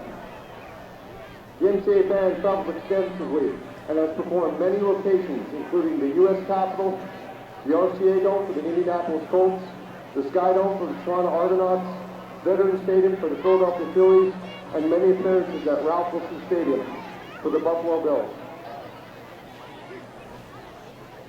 The band is led on the field by drum majors Melissa Priest and Lauren Apicel. Color guard captains are Nikki Gasparetti and Veronica Catalinas. Now we invite you to sit back and enjoy the 2007 edition of the Mount Carmel Area High School Big Red Band.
back here at the start of the second half. It's been a very long halftime due to the homecoming ceremonies here in front of us, but we have Jose down there. Jose, I'm still not quite settled down after the goal line stand. That was awesome, Warren. We were waiting for something like that. I hope it carries over into the second half real quickly because we're not going to have much time.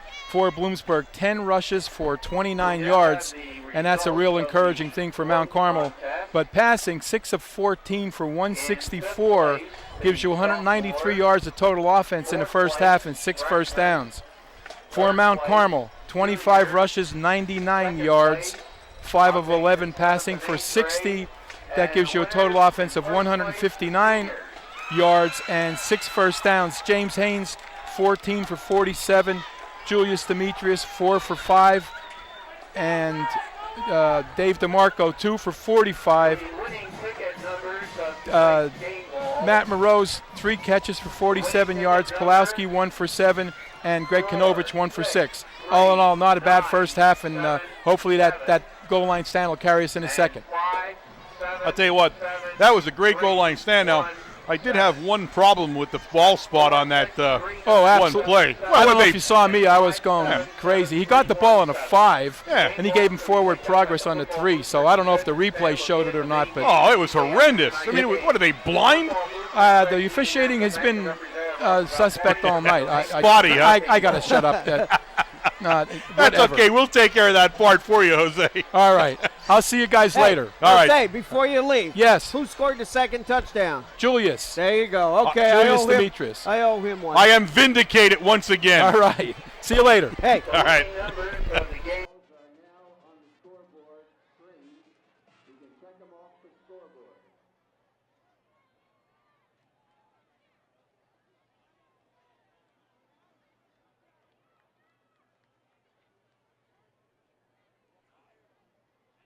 Captains are now getting ready to go out to midfield. The Red Tornadoes, as you remember, to start the game, won the toss and deferred, so they will receive the ball to start this game.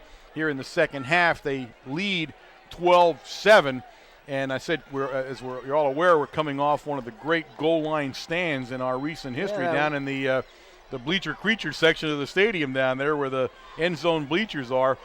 So if that momentum carries over, we can expect a big game for the Red Tornadoes. Now, just like we said, the Red Tornadoes are able to run the ball tonight. They are showing that they can run the ball. They have controlled. Now, they don't have as much yardage on offense, but most of the yardage the Panthers have were on 2 big plays. You had a 76-yard run to start the game for the touchdown. Right. And then down there you had about a 35-yard catch down to the 1-yard line. So all in all, the Red Tornadoes have dominated the first half of play here. And I think when you look at the offensive stats, even though Tornadoes are lagging behind on total offense, it's a controlling offense, and that's I think we're starting to control the defense of the Bloomsburg Panthers here. In the first half, you saw James Haynes doing some great running, and then all of a sudden we come up to Marco, splits one 28 yards and almost walks right into the goal line for a touchdown. Again, defensively, we've stymied their running for tonight so far. They haven't done too much, although we knew Coombe would throw the ball all over the place and has done so. But we have sort of contained him. We put a little bit of pressure on him tonight, and a couple of his passes were errant passes. They're a little high, a little low, so on and so forth. We had an interception early in the first quarter. So I think defensively and offensively, I think Coach has got to be pleased with what's going on. Yep, absolutely. All right, we get ready here. Shannon signals that he's ready to kick off. We're waiting for the referee to drop his hand, and he now does so. So Shannon lets it rip, and it goes straight down the field, but takes it was like he was going straight like a wide arc and goes out of bounds at the 10. I thought he shot a bullet down the middle, and it goes out over at the 10-yard line on the Panthers side of the ball. Good. So it's 1st and 10, Red Tornadoes at 35. 35-yard line, ball comes out. Good field position here for the Tornadoes. To start this second. It's got to be the angle that I look at these things. I Yeah, thought he put it right down the middle. The thing bounces out of bounds at the 10, so I'm missing that. All right, Washlewski into the lineup with the play from the sidelines as we go on offense for the first time here in the second half. Menepace into the ball game now as a tight end. We're in an I formation. Everybody is split to the left, but it's Haynes. Haynes hit very early in the backfield, but picks up some yardage after all. He was hit early there by Klinger. number 30, Klinger, but he ran right through Klinger, and he's going to pick up a yard on the play. Yeah, good move. Klinger makes the initial hit, although you see how strong James Haynes is. You know, he just walked right through that tackle and still picked up a yard on that play. Well, Klinger is listed at 180 pounds, but I think they're a little generous on that, to tell you the truth. He does not look that big. All right, Pulowski comes in motion. We pitch it to Pulowski, and Pulowski's going to try to get outside, and he cuts back. And a nice play down there by number 10 for the Panthers. That's Colin Barton. Tornadoes 3 times run that play also. Pitch to Pulowski, and each time has not gone anywhere. Bloomsburg is too fast to the outside on any type of option play tonight or pitch play. You know, it's got to be just a straight handoff, and that Haynes has been working at it, that outside very well tonight. All right, it's 3rd and a long 8 now for the Tornadoes, out at the 36-yard line. Haynes goes in motion in the opposite direction, and a flag flies. That's coming back, motion on the Tornadoes. A little bit of movement there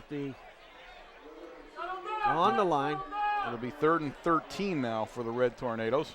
The ball back now at the 32-yard line. Let's just have to watch the screen pass here by the Tornadoes. Might be a good time to call this right in the middle of the field. Pressure has been put on Washleski on the last few pass plays in the second quarter. Washleski back to Look at pass. this. He's got Look at Pulowski. All the way out to the 45-yard line of the Panthers. It's 1st and 10. He's brought down in there by Colin Barton, but that's a play we've seen last week from Pulowski. And I'll tell you what, Pulowski didn't do anything more than just go down 10 yards and break to the inside of the field. And the pass was right there. Nice play, and he was cutting to the inside. I'll tell you what, he would have had some big yardage on that one. Yeah, he had double coverage. Barton and Sokolowski were covering him. So 1st and 10 Red Tornadoes out of the I formation. This time we're going to be Rose in motion, but it's Haynes. And Haynes stacked up at the line of scrimmage. Haynes is being stopped. He got stacked by Francola, but he's going to cross the line of scrimmage and pick up a yard on the play, as is his wont, as you don't really stop him in the backfield much. But the problem is, once you stop his forward momentum, and that's what's occurring here, you know, you got James Haynes in a vulnerable position. All right, Pulowski trots out. We're trying to get the play in with Goins bringing the play in. He'll line up at a tight end spot probably here as we get going. It's 2nd and 9, and they're going to have to get to the line of scrimmage a little bit, as that took a little time to get rolling. Pitch to Haynes. Haynes is going to look to pass at first. Stops the outside, and he's going to be brought down for a loss on the play. The Panthers all over that play. They were not fooled. Number 10 and number 20 getting off there. Barton and Sokolowski on the stop. So it'll bring up 3rd down now, and probably, let's see where they mark it. 3rd down and 11. You got to start knocking some people down. Too many people standing and getting in the way of the runner. We got to put a little bit of grass stains on their back. Haynes comes out. DeMarco, number 28, goes in.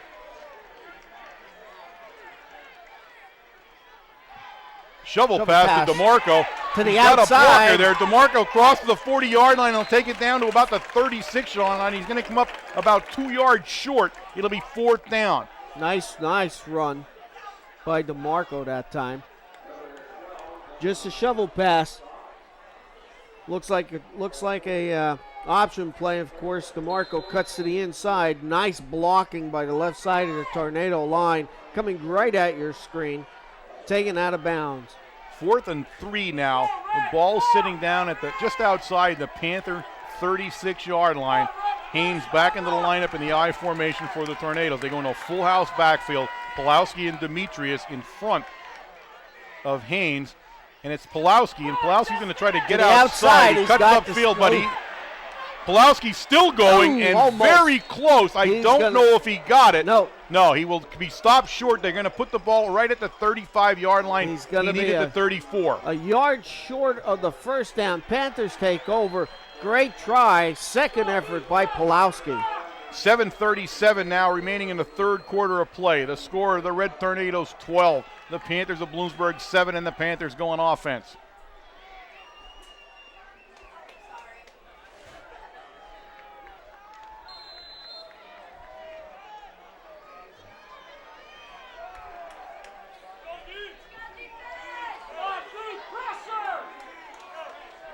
All right, he comes out in that split backfield. But he drops straight back to pass. He's under pressure, and he grounds the ball. And that's going to be an intentional grounding. Demetrius was all over him. All over him.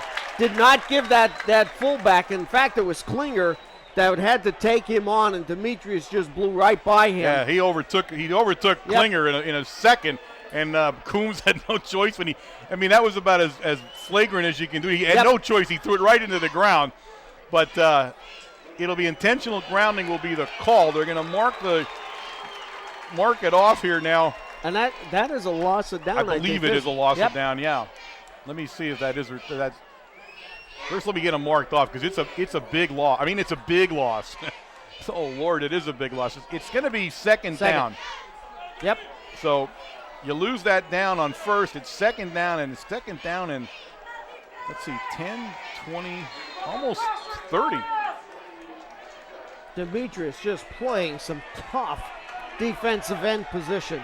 Second down at about 28, and I'm rounding that number off. And Klinger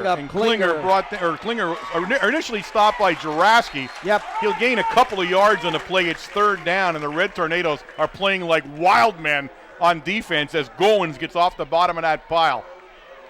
Okay, we'll see here what Coach Sones comes out with. It is a long 3rd and 24, approximately 23 yards. Actually, they're a little bit off because he didn't gain that much yardage. Take a look at where the sticks are. You got a good amount of yardage there. It's like 25, 26 yards away here. There comes Demetrius. Coombs is in that shotgun. It's a quick kick. Quick kick.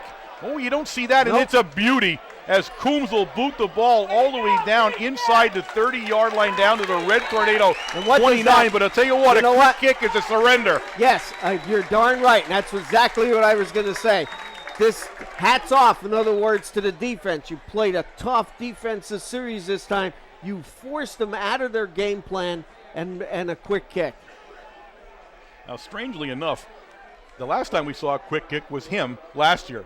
And before that, I can't remember. Remember, they quick kicked at Bloomsburg during that game, that tight game last year.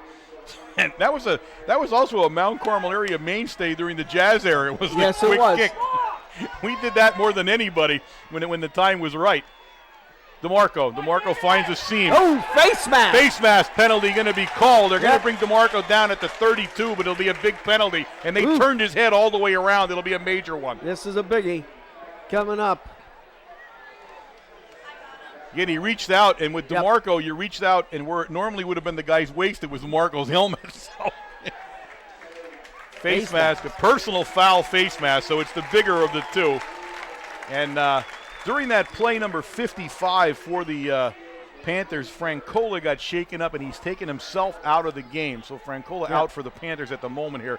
You'll see his head. Watch, there's his head turn right there.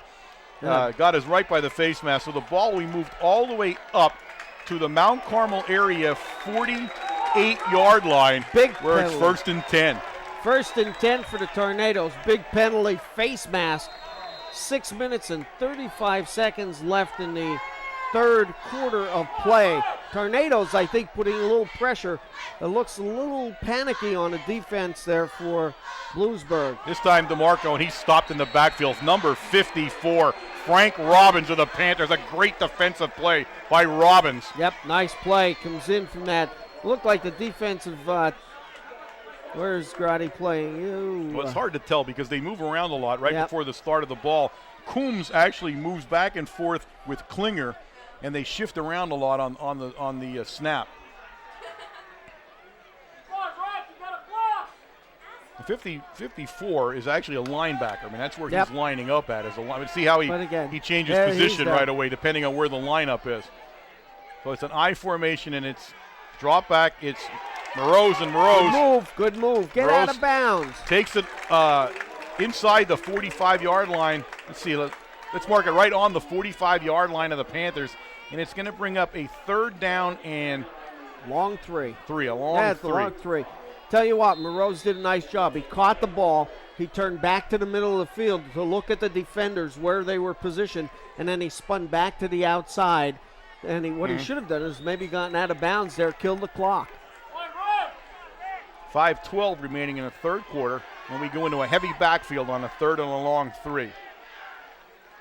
And it's Haynes. And Haynes right up the run. field. Look at this. And Haynes pulls his way down to the 34-yard line. It's 1st and 10, and that's the James Haynes we remembered. He didn't stop anywhere that time. Right up the field. Some good blocking by the 2 lead men there that time. Opens up a big hole over the left side of that offensive line, and James Haynes just plows his way for a big 8 yards for a 1st down for the Tornadoes. Robbins made the stop, but he made it after being carried for 3 yards.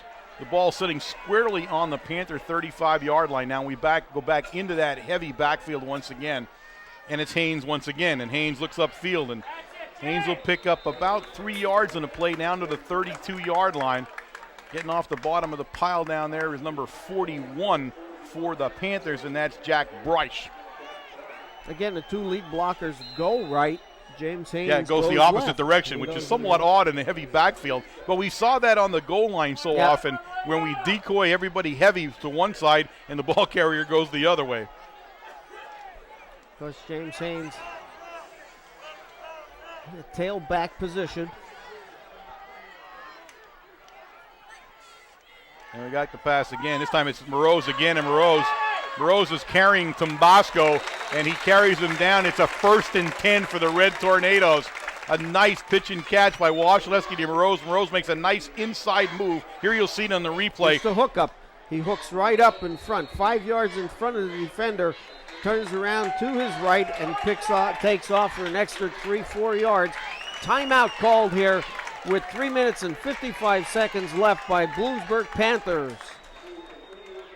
So a great opening drive here for the second drive for the Red Tornadoes, as they are dominating again here in the 3rd quarter. And a key now, Wayne, and what the Red Tornadoes even this early in the second half are thinking is chew the clock. Yes. Chew this clock. 3:55 remaining here in the 3rd quarter. The Red Tornadoes have had the ball probably 9 minutes of the 12 in the quarter already here. They are just we'll have about 9 out of the 12 when they're done.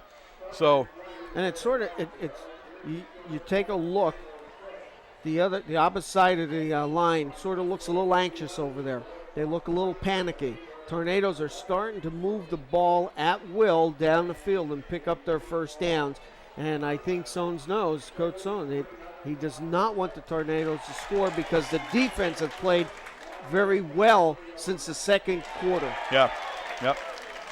All right, Coach Sones comes out of the Bloomsburg huddle. He's told his defense that he got to straighten out a little bit here. It's 1st and 10 from the Panther 22. The Red Tornadoes in the I formation. They have 2 guys split out to the left, and it's Demetrius.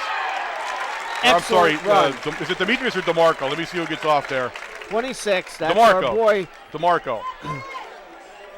26 and 28 are hard to look at there, but it is DeMarco, and he's down at the let's see. No, wait. 15. The ball down at the 15. That was Demetrius. Demetrius, I'm sorry. It is hard, and it is difficult to see these numbers between the 26 well, it's and hard the enough 28. when you keep talking me out of whichever one it is. So there you go. DeMarco. And DeMarco free into the look at that. Look at touchdown! Red Tornadoes! A 15-yard run by DeMarco, and the Red Tornadoes are on the scoreboard at the 3:15 mark of the 3rd quarter, and the Red Tornadoes are saying go for 2.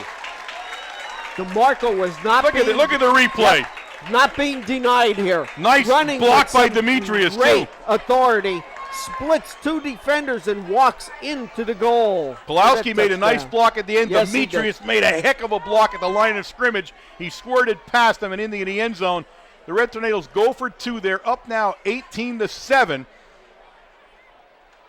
and they want to make it 20-7. Again, the last play when they went for two, wide open receiver. Take a look at Goins here on the left. We look to pass again. This time we have it, and it is good. Pulowski scores the 2-point conversion. The Red Tornadoes go up 20-7 in this ball game, and it's been all Red Tornadoes here in this second half. And I have to believe that they are just buoyed by that fantastic goal line stand to end the second. Yes. Tornadoes score with 3 minutes and 15 seconds left in the third quarter. Great drive, some great calls by Coach Brennan, but some great tough running by James Haynes and by DeMarco. Again, DeMarco busting through the center of that line. And some nice blocking by Demetrius. He really turned his guy around. Pulowski got out there and shielded the last guy. And actually, DeMarco then ran into Pulowski, and Pulowski turned him around and got him into the end zone. All right, Menapace lets it rip. Down to about the 20-yard line where McLaughlin comes upfield, and McLaughlin is brought down over the 30, down at the 33-yard line. Goins bringing McLaughlin down for the Red Tornadoes, and he had some help down there from McCullum, it looks like. So it's 1st and 10, Panthers from their own 32-yard line. Okay, now you're going to see how much panic is over on the Bloomsburg sideline. Now, see if he's going to put the ball up. The big difference in this half is Demetrius playing the defensive end position for the Tornadoes and putting pressure on Coombe. Klinger. Klinger's got himself some open space this time. And Klinger's broke free. Klinger could go all the way, but Haynes brings him down. A big run by Klinger all the way down to the 13-yard line. Haynes had to catch him. Haynes is down on the sideline right now. In fact, Haynes isn't budging on the sideline right now. He's laying flat on his back. The trainer's trying to get over to him. So we have a stoppage of play here, a big run by Klinger, and just like that, the Panthers are back in the game here. Down, we'll put the ball down. It looks like we got the 15. Put the ball down right about the 13-yard line where I said. Looks like a hamstring that they're working on with Haynes. Well, they can ill afford to lose Haynes in this game. Now, hopefully it's a cramp. He had to stretch himself all the way out to make the tackle to stop the touchdown, but now definitely. Here comes Coach Brennan. Coach Brennan ran over automatically. As soon as he saw what it was, he turned around, and he's coming back over to the sideline here. What an effort by Haynes to bring him down before he scored a touchdown.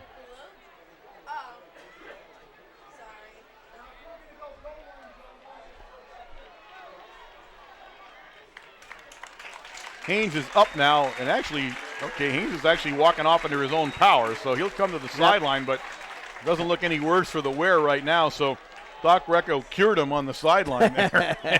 He's up and walking, so.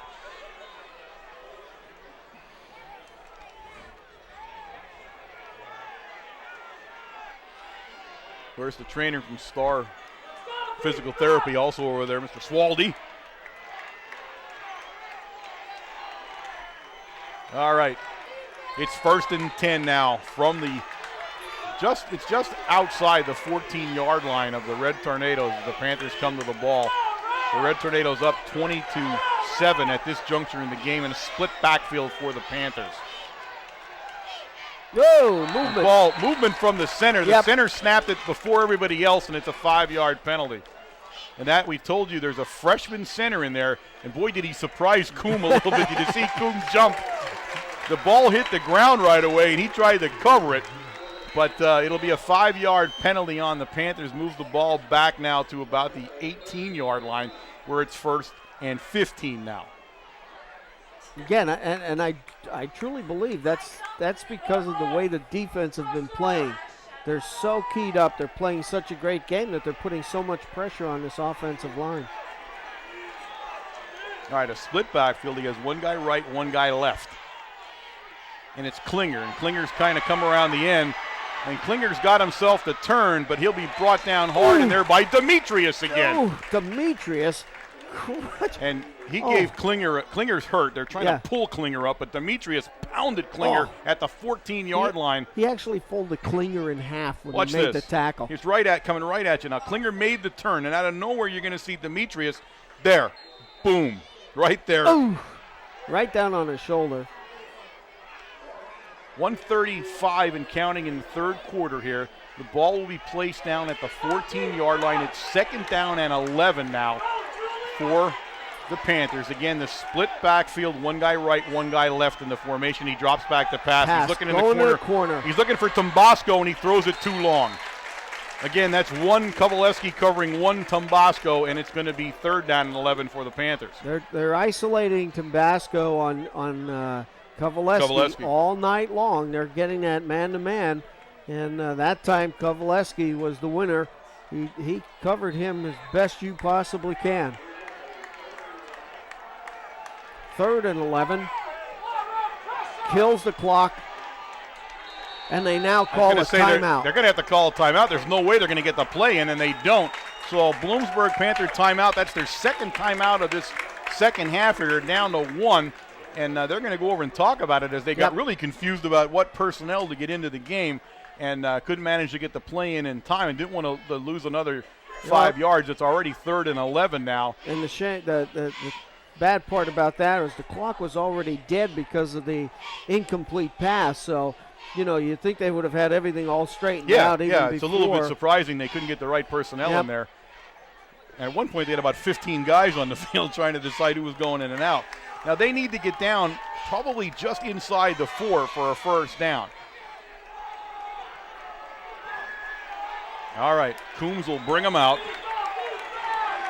And it looks like Klinger is still in the game, so at least the one back is still sitting there. You can hear the Red Tornado fans as loud as I've heard them in a long time screaming for that defense right now. And he'll come out and leave Klinger in the backfield, one back behind him. He is trips left, one guy to the right. He's protecting because of Demetrius. No pressure this time for the Red Tornadoes. He throws it down there, and he got his man, and he got him down at the 2-yard line. It's 1st and goal from the 2. Sliding catch by the Panther down there. I didn't see who picked the ball. I think that was McLaughlin, number 7. Or Tombasco, one or the other. Tombasco. I think 1 and 7 I never get. But number 1. All right, Tombasco then makes the sliding catch at the 2. Here you may see where he it's a hard angle for the camera to where he ends up. But you see Demetrius putting some pressure on. There you see him. He catches it on his knees. That's number 1. That's Tombasco. Tombasco. So it's 1st and goal from the 2. Split backfield. And this time they try a quarterback sneak, and he is. I don't know if it. I don't think. Yeah, touchdown. Finally. They signal a late touchdown call. So at the 48-second mark of the 3rd quarter, the Panthers are on the scoreboard again. It's 20-13 now. On a long run by Klinger. Klinger really set that up on a 40-yard run all the way down to about the 14-yard line of the Tornadoes. Here goes your strange play here, Warren. Now, we used to do this with Whitey Williams, if you remember, where we shift everybody over. Shannon's the kicker. He's the holder is Seth Vincent. And he puts it up, and he boots it clean through, so it is good. So the score now at the 48-second mark of the 3rd quarter, the Red Tornadoes 20. The Panthers 14, and that quick strike Panther offense showed you what it can do. And again, you just cannot take these guys lightly. They played 4 games. 2 games were won in the last minute. One against Danville, one against Warrior Run, where they came back and they scored a touchdown. So you cannot take them lightly. Coombs can throw the ball any place that he wants to on the field. Yep. Well, we got to get a little bit more pressure on him probably.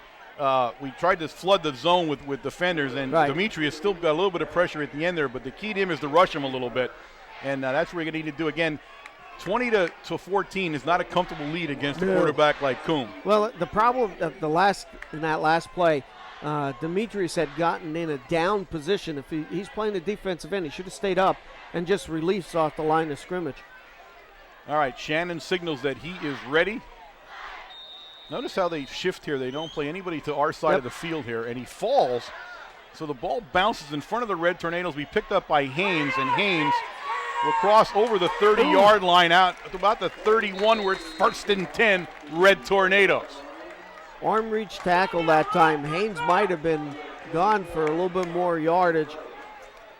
Nice to see James Haynes back on the field after, looked like he had a little bit of trouble with the. It's like he got shot when he was over on the other sideline there, the way he went down. All right, the Red Tornadoes will go on offense here without Haynes in their defense or in their offensive backfield for the moment at least. Demetrius will be in front of DeMarco. Two guys split left in the formation, and it's DeMarco. And DeMarco's going to try to pick up some yardage there. He's stopped down there by number 41 again, Jack Bryce. Third or fourth tackle by Bryce here in the second half. He broke to the right side that time, and it was congested over there. And DeMarco definitely needs a seam that he can get through because of his size. And when he does, he's going to hurt you. Tornadoes going to wait here. 15 seconds left in this quarter. Coach Brennan is calling his team over to talk to them as they're walking down the field to place the ball to begin the fourth quarter. We'll set this thing up. It is 2nd down and 9 for the Red Tornadoes from their own 31-yard line as we start this fourth quarter of play here at the Silver Bowl. As we said, it has been an absolute picture-perfect night for football. Again, we've had some absolutely great nights for football here in these first 5 games. And the Red Tornadoes clinging to a 20-14 lead over the undefeated Panthers of Bloomsburg. The key now, Wayne, is clock. Wind the clock, crunch the numbers, and get out. Yep. You need a score, though. I think to be comfortable here, you need a score to stay ahead of the Panthers, that's for sure. All right, they go into an I formation, although they weren't really sure about it. And he's going to be brought down in the backfield. He lobs it to Haynes, and Haynes is going to have to make a play, and he does. He gets along the sideline, and Haynes, oh, my goodness. First down. Oh, Haynes all the way down to the 47-yard line. Sokoloski nails him out of bounds. Yep, Wasilewski was the key on that play. He was being tackled when he pitched that ball back. What a play. What a heads-up play by Marcus Wasilewski. That's a playground play there. My goodness. Now, that's one that Coach Brennan's not going to want to repeat. I can guarantee you that. Hey, you never know. But he'll take it right now. Yes, he will. He'll take it. So the ball out to the Red Tornado 47-yard line. It's 1st and 10 on the unusual play for the Red Tornadoes. All right, DeMarco now in the I formation, and DeMarco has the ball, and DeMarco will pick up some nice yardage. Tough running by DeMarco, picking up 6 tough yards on a carry over the left side of the Tornado offensive line. Into Panther territory now. They'll put the ball down inside the 48-yard line. It'll bring up 2nd down and 4 for the Red Tornadoes. Haynes out of that lineup with a cramp now on the Red Tornado. He fell down on the Red Tornado bench, and they took him out of bounds, so at least he didn't have to travel for it with this one. All right, again, back in the I formation, Demetrius will be in front of DeMarco. We have 2 guys split left to the short side of the field, 1 guy right. Take a look. And it's a pitch to DeMarco. Oh, ball's on the ground, and they recovered it. Number 10, Colin Barton recovered the fumble from DeMarco, and it's 1st and 10 Panthers in Red Tornado territory at the Red Tornado 47-yard line. Pitch was a little low that time. DeMarco looking upfield. Just a miscue on both players there. Ball hits the ground, and it's recovered by the Panthers. Big play by the Panthers here, and the Tornadoes are going to be sucking a little wind here on defense to try to stop this next Panther drive here as they give the ball up in their own territory. Split backfield for the Panthers. He drops straight back, looks to throw, and he lobs it down. He's got Sokoloski, but Sokoloski couldn't hold on. But again, he split the defensive backfield and was alone. Nobody back there to cover him. So he came right across the field on a slant pattern, and nobody picked him up. The Red Tornadoes now talking to each other about it, and they need to get it straightened out here. Somebody's got to pick him up. And the other thing is they have to start playing a little bit tighter. Yeah. They're catching the ball, and nobody's there for 4 yards. All right, it's 2nd and 10 now for the Panthers.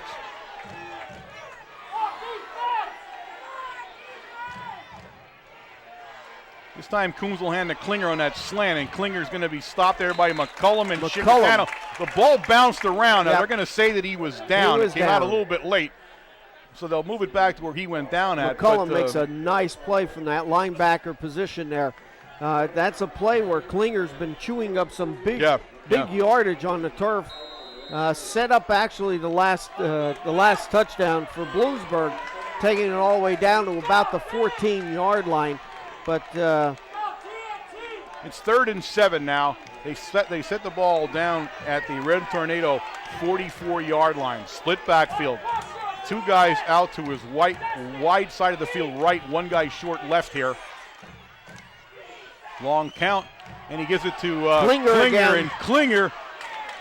He got hit in there early, and then number 60 gave him a good shot, but he's very close to the first down. Steck actually hit him and brought him down, and they're going to bring the ball back, so he's not as close as I thought. They actually gave him 2 yards. I'm sorry. I made that carry look a lot better than it did, but his knee touched down when Steck hit him. There it is. Now you'll see Steck is 60. Watch Steck return. Yeah, right there. And then Steck is going to bring him down there, and that's where his knee went down. So it's 4th down, folks. 4th and 4, and the Panthers are in a punt formation. And again, you got to cover everybody here, especially with Coombe back to punt the ball. The Red Tornadoes do not believe that Coombe will punt, but he does. So he pooch punts it over to the Bloomsburg side of the field, and it's not a good punt. Actually, it bounces out of bounds at the 22. So that's not what they wanted. It's about a 20-yard kick. And at the 9:22 mark of this ball game, the Red Tornadoes go back on offense, leading 20-14. That's not the play I would have called there. No, you're right. I don't think so either. I would have kicked that ball straight down the field. He purposely tried to punch it, but he didn't do it right there. And he only gave up about 20 yards on the play. So the Red Tornadoes get fairly good field position out of that deep penetration. All right, Haynes has returned into the lineup, so he's in back of Demetrius in that familiar I formation. There are 2 guys split right, but it's Haynes. Haynes trying to get around the corner, and he does, at least for initial moment, and he skirts up the field and will go out of bounds actually about the 26. So he picks up about 4 yards. Picks up 3 yards. 3 yards this time. And again, kicks it to the outside, and number 9 for Bloomsburg is playing that defensive end position. That's the quarterback, Coombe. That's Coombe, and Haynes is just running right around him. Yeah. Now, it's crucial for the Red Tornadoes to chew some time up here and get a couple of first downs. I mean, this is really where this game will be decided now, is if the Red Tornadoes can stay on offense. Again, they're back in the I. This time, everybody split to the wide left side of the field. And Haynes will get it again, and Haynes will bury his head, and Haynes will carry the pile up another couple of yards, but he'll be stopped around the 28-yard line, and it's going to bring up a big 3rd down play, and it's 3rd down and a long 3, almost 4. Again, another tough 2-3 yards for Haynes. Just puts his head down and just buries his way right through the line and mostly pushing his own offensive line out of the way to try to pick up a couple yards. All right, this is an odd formation here as we go to a stacked trips over there, and he throws the ball to Moroz, and Moroz comes out. Moroz is loose. Moroz going downfield. There's 1 guy down there to get him. The block is on, and Moroz sidesteps him and goes down. Moroz is down at the 12-yard line. Number 12, Seth Vincent, finally brings them out. What a great run by Moroz. And it looked like right at the very end, it looked like Demetrius trying to put a block on downfield to spring Moroz. Now watch Moroz make the catch. Now number 1 and number 54 hit him, and he eludes them. Yep. He's down the field. Now what you can't see is out front of him. There he is. That's Pulowski. Pulowski's out in front of him. Pulowski can see 1 guy, and there's Demetrius. That was Demetrius. There you go. So you did see Demetrius, and finally brought down, but the ball down at the Panther 12. It's 1st and 10. I formation. Haynes running tough to the outside. Flag on the play. This will go against the Red Tornadoes, I'm sure. Yeah, that's coming back. They're calling a holding play here. It's a tough group for holding. I'll say that for this group. Yes, it is. Especially this critical in a game like this. They laundry on the field. All right, they're going to mark this penalty off. It'll still be 1st down, but it'll be 1st down and long. Probably the penalty flag is sitting at the 14-yard line from the hole. It's coming back. They'll end up back around the 24-yard line, and that's exactly where they put it down at. So it's going to be first and 20. Let's see, first and what? First and 20. Not 20, no, it won't be quite. Yeah, it will be, yeah. 25. It's going to be 22. First and 22. My math is, you're a math guy here. Come on. Don't let me try to add these things up. I was counting on my fingers. I was counting on Robin's fingers over here. All right, Wasilewski goes back, and he has his man, and there's this guy, and that's Demetrius. Down inside the 15, down at the 14-yard line. Stop made down there by number 54, Frank Robbins for the Panthers. Demetrius coming out of the backfield that time, hitting the flat, catches the ball, picks up about 11 yards on that carry. Under 8 minutes to play in this ball game as the Red Tornadoes continue to lead this game 20-14. Wasilewski into the huddle. The ball down at the just inside the 15-yard line of the Panthers. It's second down and about 12 for the Red Tornadoes, and they go into an I formation with everyone split out to the left side of the field, and it's Haynes. Haynes to the outside. Haynes has some room. Haynes will take it down to about the 5-yard line. It's really neat to see Haynes running. He cuts left, and then as soon as he sees that the outside is taken away, he puts his head down and he bowls people over as he's going upfield. Klinger for the Panthers, and they need to get Klinger out of the game. They can't leave him in. That kid got mauled again. He's been wobbling around for a little bit now, and finally they do make the decision to get him out. Defensively, that kid's been the workhorse for the Panthers. Oh, tonight. Yeah, he's playing a tough game, but Demetrius, I believe, is the guy that leveled him the last play. Demetrius, I don't know what's gotten into him, but he is just all over this football field tonight. Same formation, I formation, two guys split wide left. Nobody on the right side of the field. And it's Haynes. And Haynes, and Haynes, Haynes. Touchdown, James Haynes! A 6-yard run by James Haynes. And the Red Tornadoes will go up 26-14 with the extra point, and the Tornadoes are signaling, we will go for two. Here's Haynes right at you. Head down. Watch. Look at this. Watch the legs, folks. Boom, boom. And he already had crossed the goal, the plane of the goal at that point. So James Haynes in the end zone. Tough run by James Haynes. You can see how strong his legs are.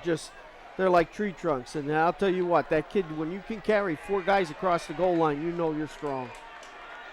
Talk about using the same formation. And now they did the exact same formation for the two-point conversion in an I formation. Again, everybody, now this time Moreau's will come in motion, and they blow this one dead. And either Moreau's turned up too soon or somebody, because Moreau's was in motion and that was fine, but it's an illegal procedure call. So that will change the play as they'll march it back 5 yards. And now they go for one. They're going to change the call, and they want to go for one now. So they got to change teams here. It doesn't matter. Bloomsburg needs 2 touchdowns. Yeah, I understand the reasoning here now, but they just got to get it. They don't have everybody ready to go here. They just are not ready to kick the ball here. But a touchdown and a field goal is not going to win the game for Bloomsburg. Oddly enough, DeMarco was going to attempt this kick. As we saw him kick one last week and miss one. Ball is down. DeMarco puts it up, and DeMarco he made it. No, to the left. So the kicking game continues to be an absolute nightmare for the Red Tornadoes. An absolute nightmare in the kicking game. But it doesn't really matter right now as they are up 26-14. I think the offense has certainly come into their own tonight again. I think last week they found that they could play with probably just about anybody. But now the defense, we'll see what the defense does this series, because the Panthers are going to come out and they're going to pass the ball. They need to strike early. They better keep the eye on Demetrius, because he's going to kill somebody out there before the end of this game. I'll tell you what. Man, he is playing like a man possessed out there, and he's having one heck of a football game. Both sides of the ball, knocking guys down on offense, catching the ball, running as well as we've seen him. All right. Menepe signals that he is ready. The Panthers are setting themselves here, and the whistle blows. And Menepe lets it go, and this time he takes a nice kick, but I'm sorry, goes right out of bounds. Out of bounds. Well, it went out of bounds at the 30 or the 28-yard line. It'll go to the 35. But again, we need to do something somehow to get the kicking game straightened out. It's just we're in a tight game. It's going to kill us. It probably over a course of 10 or 11 or 12 games you go in a district, a kicking game can cost you a game. Definitely. And we've got to find a way to straighten this kicking game out. It's the one really weak link we have. Everything else is just chugging right along here. As we're talking, Bloomsburg took the penalty, putting us back 5 yards, and are going to make us kick it again. Probably a good move. Yes, I mean, it again, is. depending at the rate that we're kicking it here, I probably would make us kick it again too. Yep. Yeah, I don't want to belabor that point, and I'm not saying anything that coaches don't already know, but that's going to be a real focus of what we do in the next couple of weeks is get somebody. It's a long week next week because we don't play till Saturday, so we got an extra day to fool with it. But absolutely got to get somebody kicking that ball. Or at least the people who are kicking to get their mechanics. It's really sometimes they're great and other times they're not. It's a mechanic thing, and you're an ex-kicker, you know that. That's true. You got to work on it. All right, one more time. This time he's going to stay. It's down to the 20-yard line where McLaughlin will pick it up. Oh, Goins. And McLaughlin will be taken out of bounds at the at the 35-yard line. They gain nothing on that. So it's a push as far as where the ball ends up at. It ends up on the 35-yard line. 1st and 10 for Mr. Coombs and the Panther offense. Okay, now we're going to see. Of course, they need to strike and strike quick. And I think you're going to see Coombs airing this ball out, looking for something deep. He's got to strike early. There's only 7 minutes exactly left in this game. And they need 2 touchdowns. All right, the quick strike that these guys have. It's 6:59, as Wayne said. Coombs brings him up. He has one guy in the backfield, and it's Rhodes. Remember that Klinger went out of the game and did not come back in yet. It's a blitz up the middle. Coombs looks downfield. Haynes! Oh, James Haynes levels Sokolowski. And Sokolowski's down. Haynes saying hello. Oh, my goodness. All right, just keep him down, guys. Yep. Don't try to pick him up yet. As Haynes leveled Sokolowski up at the 47-yard line. Look at it. Oh. All right, a timeout on the field as the Bloomsburg trainers come out to attend to Sokolowski after the Haynes hit. And Sokolowski got hit high.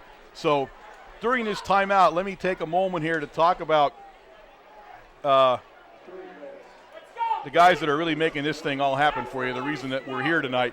On the cameras, we have Len Murin, Aaron McPhee, Cody Minning, and Robin Hampton. Of course, Robin, our girl here in the booth with us, and she's the one that puts up the most with us. On the grips, we have Tyrus Twine, Kelly Flynn, Amy Hampton, and Cassie Troutman. Graphics, Nicole Purcell. Still photographers are Alexis Rhodes and Paige Schaffler. Master control, Dave Hummel. And the webcast monitor, Mr. Gary Tresker. How about that, huh? I didn't know we had a webcast monitor, but we apparently do it, and he's a mister. So yes. It's working out nice. And of course, he's the technical support down at the high school now. And okay. Okay. Here's an oldie but a goodie. Amy Hampton back from college. Yep. Down there on the grips, believe it or not. Amy, one of our favorites for many, many years here, and this is our sister Robin is with us now. So her family actually didn't understand that we ruined Amy, and now they gave us Robin. So I'm starting to be concerned there. All right, 6:55. It is 2nd down and 10 now for the Panthers. Sokolowski got up and ran off under his own power, so expect to see him shortly. Klinger back into the backfield along with Rhodes in that split backfield for the Panthers, but he goes back to pass, and Goins came at him quick. He goes downfield, and McLaughlin, big hit by Morose, and jars the ball out of McLaughlin's hands. Yep. And the Red Tornado defense, I'm telling you now, they are just whacking people all over the field right now. Yeah. Did you see that time? My Goins, goodness. the extra strength that he has, breaks through the line, puts pressure on Coombs, and that's the reason that the defense is playing so well. It's the line play, and it's the defensive back play. The line's putting pressure on him now. He's getting shook, He's trying to throw on the run, and you can see he cannot do that. This is the best defense this team has played all year. Absolutely the best defense that the Red Tornadoes have played the entire year, and they're seeing it here tonight against a 4-0 Panther team. It's now 3rd down and 10. Again, they go into the split backfield. He has everybody out to his right, one guy here on the short side, a straight drop back. He looks downfield, and again broken up this time by Demetrius. Julius Demetrius breaks up the pass, and it's 4th down for the Panthers.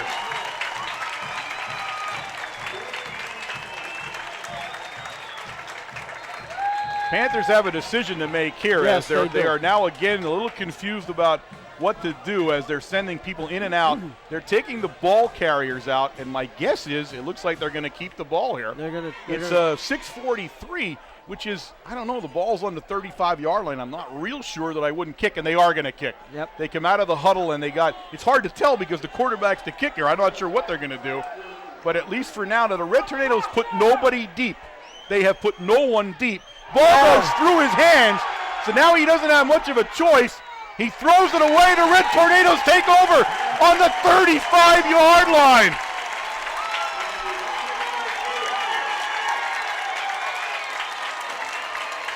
And I'll tell you what. Wait. There's a penalty over there. Well, there's a flag down. It's going to be a tough call here. I want to see what the motion against the Panthers. Decline. Now, let me ask you something. Yeah. I'm going to ask you straight out. How did a motion flag get thrown where it got thrown at the time it got thrown? I have no idea. Well, that's the most delayed motion flag. And I might add, there's another motion flag on a kick. Yes. What is it with kicks on everybody this year? Either way, the Red Tornadoes have taken over 1st and 10. They're at the Panther 35. They lead 26-14, and they're in the I formation with DeMarco deep. And DeMarco fighting his way. Oh, man, Number 10 down there making the stop, Barton. They want a face mask. It was right in front of the bench there, but they're not going to – I don't think they're going to get it. No, they're not going to get it.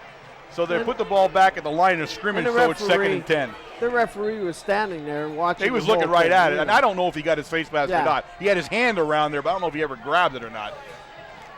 But Haynes now goes back into the backfield for the Red Tornadoes, and again, time now is everything if you were a Panther. We went under 6 minutes. Taking 1 second our time. ago. We should be. Look at Marcus. Marcus is waiting until the hand goes up. Puts his hand up. There it is. Now he's got a snap. Haynes trying to get outside. He makes a nice cut in. Haynes will pick up a couple of yards on a play. It'll bring up a 3rd down and 8 for the Red Tornadoes. Nice play here. You want to use up as much of that 25 seconds as you possibly can on this clock. Remember, the Panthers only have 1 timeout left. Yep. They have already used 2 timeouts in the second half. 2 timeouts to get themselves straightened out. And again, it's the amount of pressure I think that the defense had put on the Bloomsburg offense that they were a little shook. They didn't set up their plays right and had to use up 2 timeouts in the 3rd quarter. This is that odd formation that I'm not even sure what to call it. I don't even know how you call this lineup. But a pitch goes to Haynes. They're going to let Haynes try to get around the corner. I don't know if he can or not. And he gets taken out of bounds down around the 32-yard line. He doesn't want to go out of bounds. That's what he does not want to do. He wants to keep that clock running, which he did. Looks like he stayed in bounds. Yep. So 4th down. Of course, the Red Tornadoes will go on 4th down.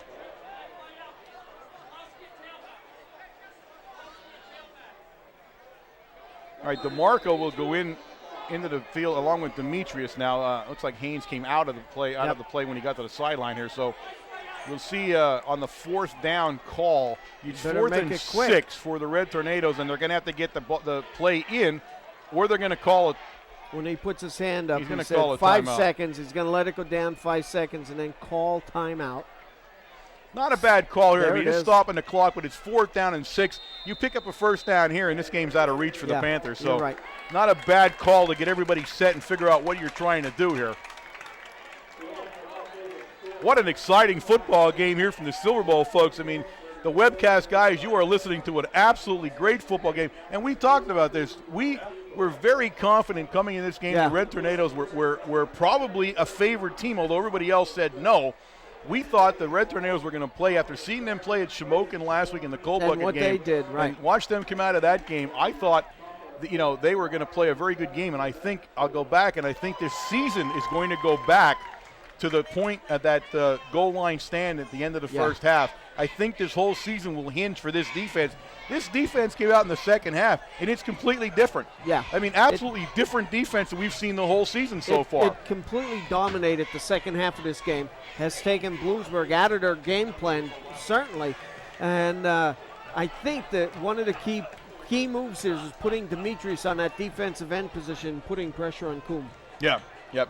Yeah, I mean, definitely brought pressure to him. All right, we're ready to get going here out of the timeout. We line up. We have Demetrius as the lone back. 2 guys left, 1 right. We look at the pass under pressure. He's going to have to send it downfield, and he tries to get the Metapace down there, but he couldn't get him, and the Red Tornadoes will turn the ball over at the 4:04 mark of the fourth quarter of play. It's 1st and 10 Panthers, and the ball really didn't move much. It's going to end up at the 30-yard line instead of the 35 for the Panthers. Crucial series for the Panthers and the Red Tornado defense. They hold them here, and the game's going to be over. Yeah, I have to remember, there's Klinger down there. He playing both ways, defense and offense, and he's grabbing the back of his leg like Klinger's I'd be truth with you. Klinger wouldn't be in the game if I was the coach. Klinger's wore out. He played a great ball game, but he's wore out. Everybody watching, pick somebody up. There, Klinger has the ball now. And Klinger is going to go down, face mask. They reached out. McCullum's going to bring him down along with Steck, but they got the face mask. Now, right. Well, I don't know which one that is. That was thrown in the middle of the pile, so I want to see if it's holding or did they call face mask? Personal foul, face mask. Look at Klinger. Now, that's not a personal foul there. I'm going to tell you the truth. This has been one of the spottiest of the year as far as – watch the face mask. Well, you only saw it for a second there. This has been one of the spottiest called games, I think, all year in the 5th game here. I'm not real happy with the way this was called. This looks like the big one where they're it is. It's absolutely when they call a personal foul, it's the big one. Yeah, it's the big one. But I'll be truthful with you, and I will dispute this call with that crew. This has been a very spotty officiated game here. All right, Get it's the going to clock be running. 1st and 10 now from the Panther 45-yard line. They'll leave Klinger in the backfield. He has 3 guys in a trips formation out to his right. 1 guy here on the short side of the field. He drops straight back.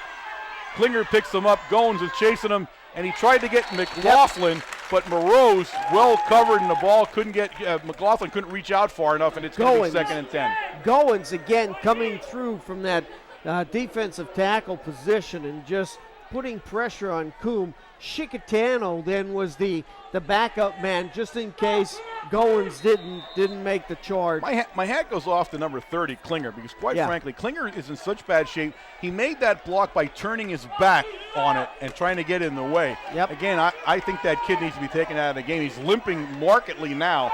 I mean, playing just a brave game, but I'm concerned that he would be in there still now. Chicatano with the pressure, and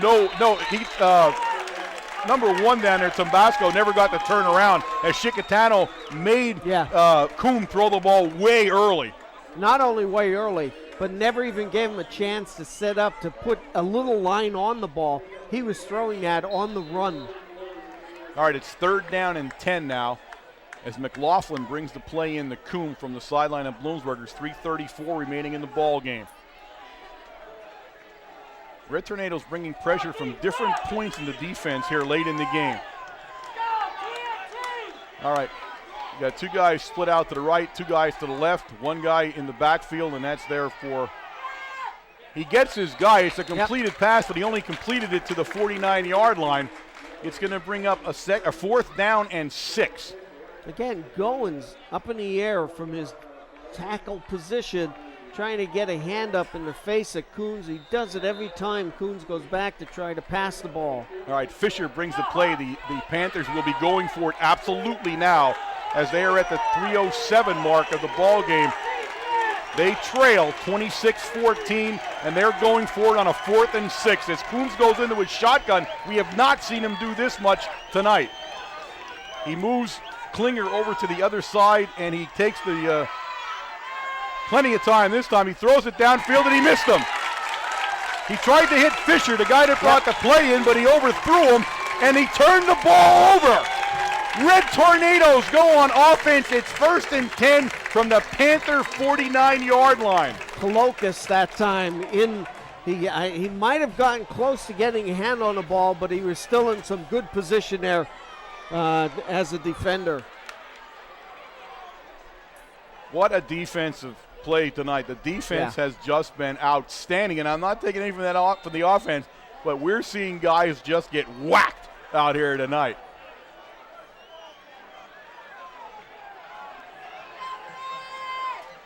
All right, it's DeMarco in that backfield. DeMarco runs into a wall. Number 54 is the guy that blew the whole play up. Frank Robbins. Frank Robbins had another guy with a great defensive game here for the Panthers tonight. But the real tale of this is there's 2:32 remaining in the game. The Panthers have 1 timeout, and it's 2nd down now and 10 for the Red Tornado. They're actually 2nd and 11. He lost a yard. As Pulowski will now come into the lineup along with Haynes. DeMarco comes out. And Goins comes out. Goins was playing that tight end position. But, I mean, you can put anybody you want in here. Now, Pulowski will come out here along with McCracken, but I can't imagine we're throwing the ball.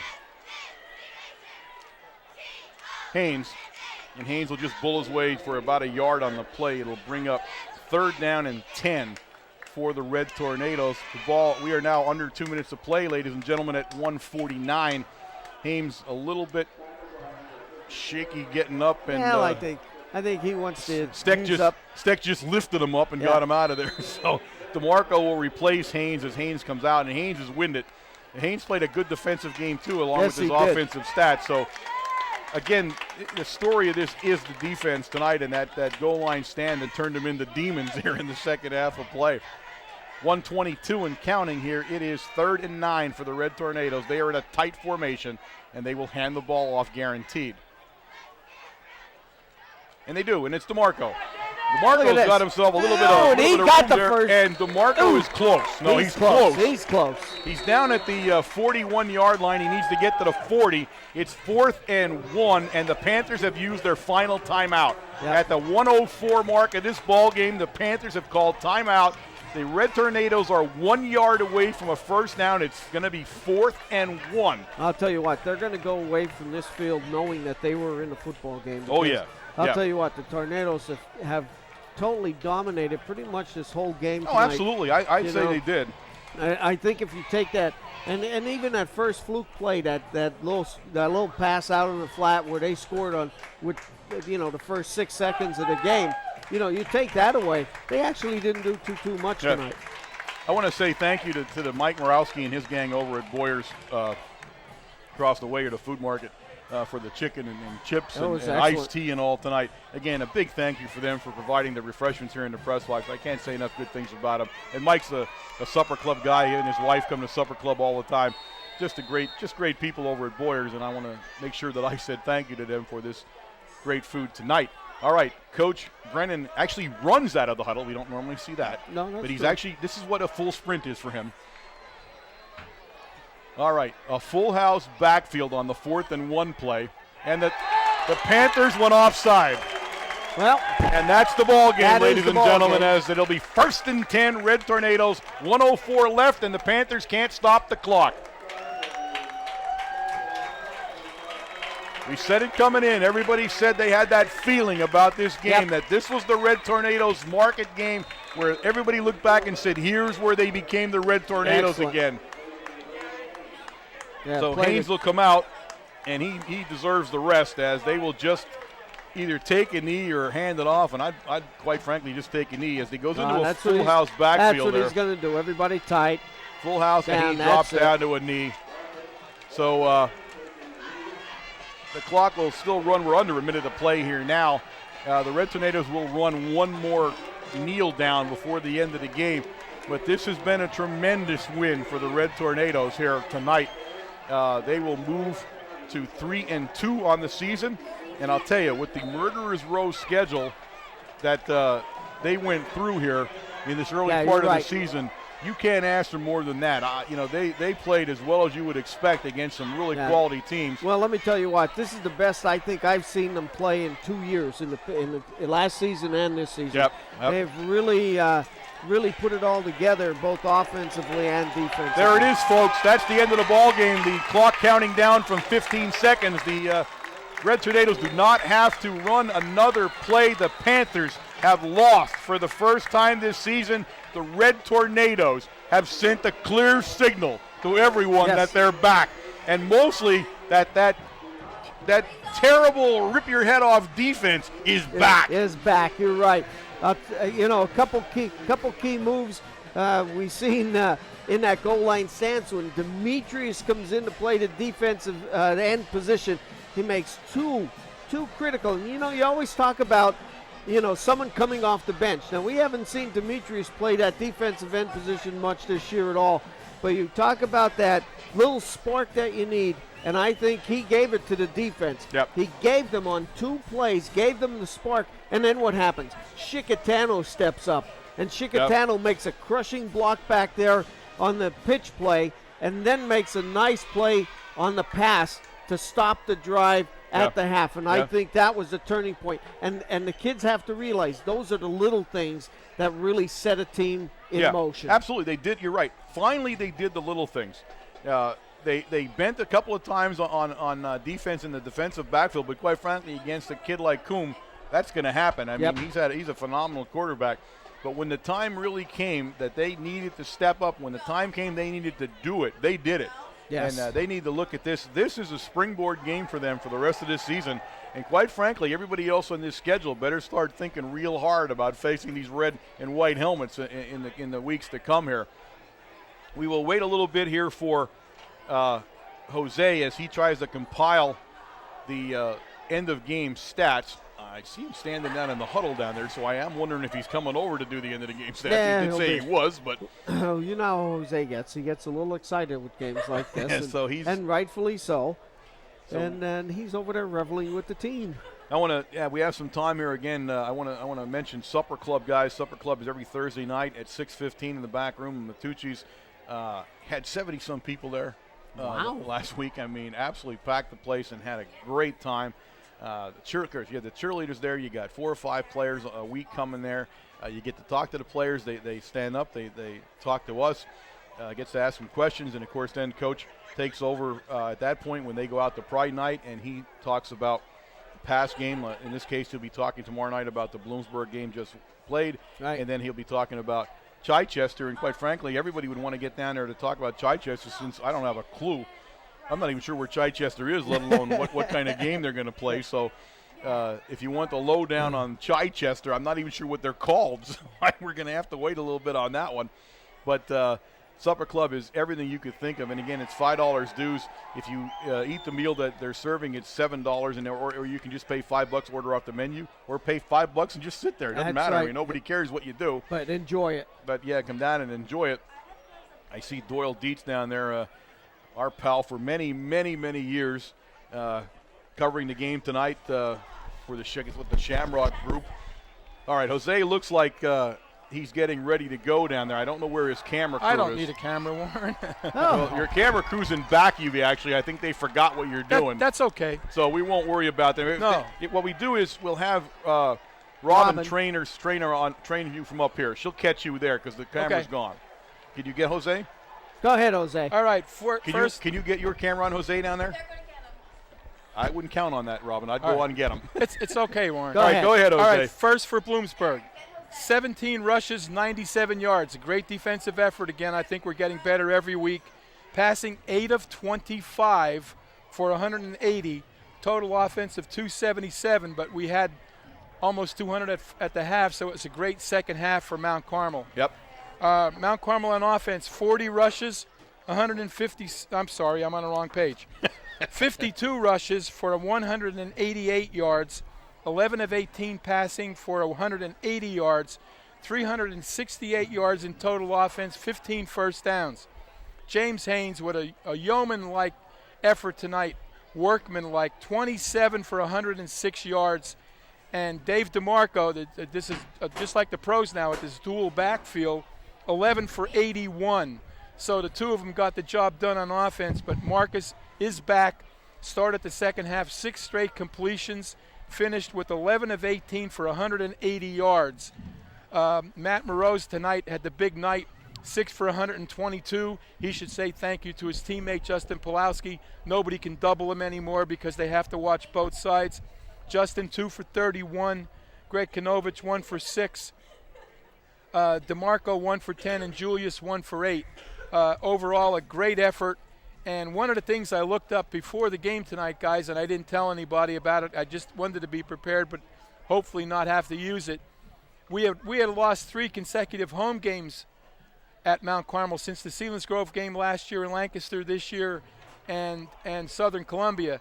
The last time that we had lost 4 consecutive home games was in 1933.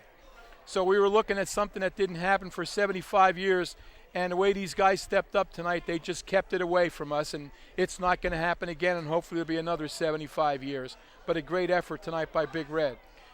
Well, Jose, we talked about it. It's funny. You watch enough football like you and I and Wayne having all the people in front of us in the stands. You watch football for 30, 40 years like we have, and we all sat. We were sitting at supper club last night, and we all had that same kind of a hushed tone about it, but we all said, it seems and it feels like they're ready. Like this is the game that they come out and play like we knew they could. They made a lot of boneheaded errors in the beginning of the year, a lot of mental errors that cost them a game a couple times. But this was the game that we all felt by just listening to the coach and the players, even at Supper Club, that you had that kind of strange confidence that said, watch us tonight. And they played a good first half. Again, they come back from the first play of the game on a score, which is never easy to do. They come back and they make that tremendous goal line stand that I believe will be the catalyst for the rest of the year. And you saw what it did to that defense in the second half. Whether or not they gained any yardage or they didn't gain any yardage, what we really saw there was guys like Demetrius, guys like Chicatano, out there, Haynes, whacking people. I mean, they were just whacking people around there. Goins in the defense, in the offensive backfield now, pressuring all the time. I think that's what you finally saw tonight, and I think that's what bodes well for the rest of this year. Warren, one of the big things, you could feel it on the sideline, is the intensity. It wasn't always there, and I think they're understanding now what kind of intensity it takes to play this game week in and week out. And now that they have it, I think that they're going to go a long way. You have to give, everybody's quick to always blame coaches for things when they don't go right. I think they have to give the coaches a lot of credit tonight for the defensive scheme. If you noticed, last week Eric Johnson played defensive end with Clokas, and we had a nice 52 look, and we played solid. But this week we knew that they were going to be in a spread offense with 4 and 5 receivers. What they did was they moved Matty Moroz to defensive end so that he can cover a slot guy. Basically, we have 5 defensive backs in the game. And it really did a great job. Yeah, they had 2 or 3 big plays, a 76-yarder, a 65-yarder. But basically, we did a great job on defense tonight against a real good football team. And I'm just real proud of the way they all handle themselves. Well, you know what they say, Jose, with a great quarterback like Coombs is, and he could kill you on a pass play, you can't stop him, but you try to contain him. And I think that's what we did tonight. You want to give up a few of the big passes like we did, but on the whole night, the way the defense played, I think they put enough pressure on this kid from the third quarter on that he was rattled. Well, you saw 8 for 25. I mean, right. I think we'd take that most nights. It would mean that people are getting drastic and trying to do some things and hold them under 100 yards rushing. I think we're on the road. Yeah. Oh, absolutely. All right, Jose, we appreciate all your guys. input as always. We will move now to get the end of this thing and get you guys out of this. But we want to say real quick, this is you're seeing this on a Wednesday night. I told you Supper Club's tomorrow night. But remember, the game this week is in Chichester. It is a very long trip. It is a Saturday afternoon trip. So, again, I can mention that it's still Wednesday when you're seeing this. So if you are still looking for a ride, I know the Mount Carmel area boosters, I believe, are running a bus. At this moment, at least, that I know, the Anthracite and, of course, the Litz Club, Mayor Jones's bus, all had seats on them. So if you're still looking to get a bus ride somewhere, get a hold of any of those people, and I'm sure they'll get you on the bus. It's much easier to go on a bus on a 2.5-hour ride than it is in a car. So we will see you from wherever Chichester is, and I still believe it's in Chester. It's in Pennsylvania somewhere, so we will see you from there in the next couple of days. But, again, a great win. got to feel very good about this, and I think Red Tornado football has turned a corner in 07, and now you got a bunch of teams that are going to have to really wonder about what's going to happen to them when we hit the field with them. So I am Warren Altamar. And Wayne Brokenshire. For Jose Gonzalo, this has been a presentation of WKMC TV Sports. Good night.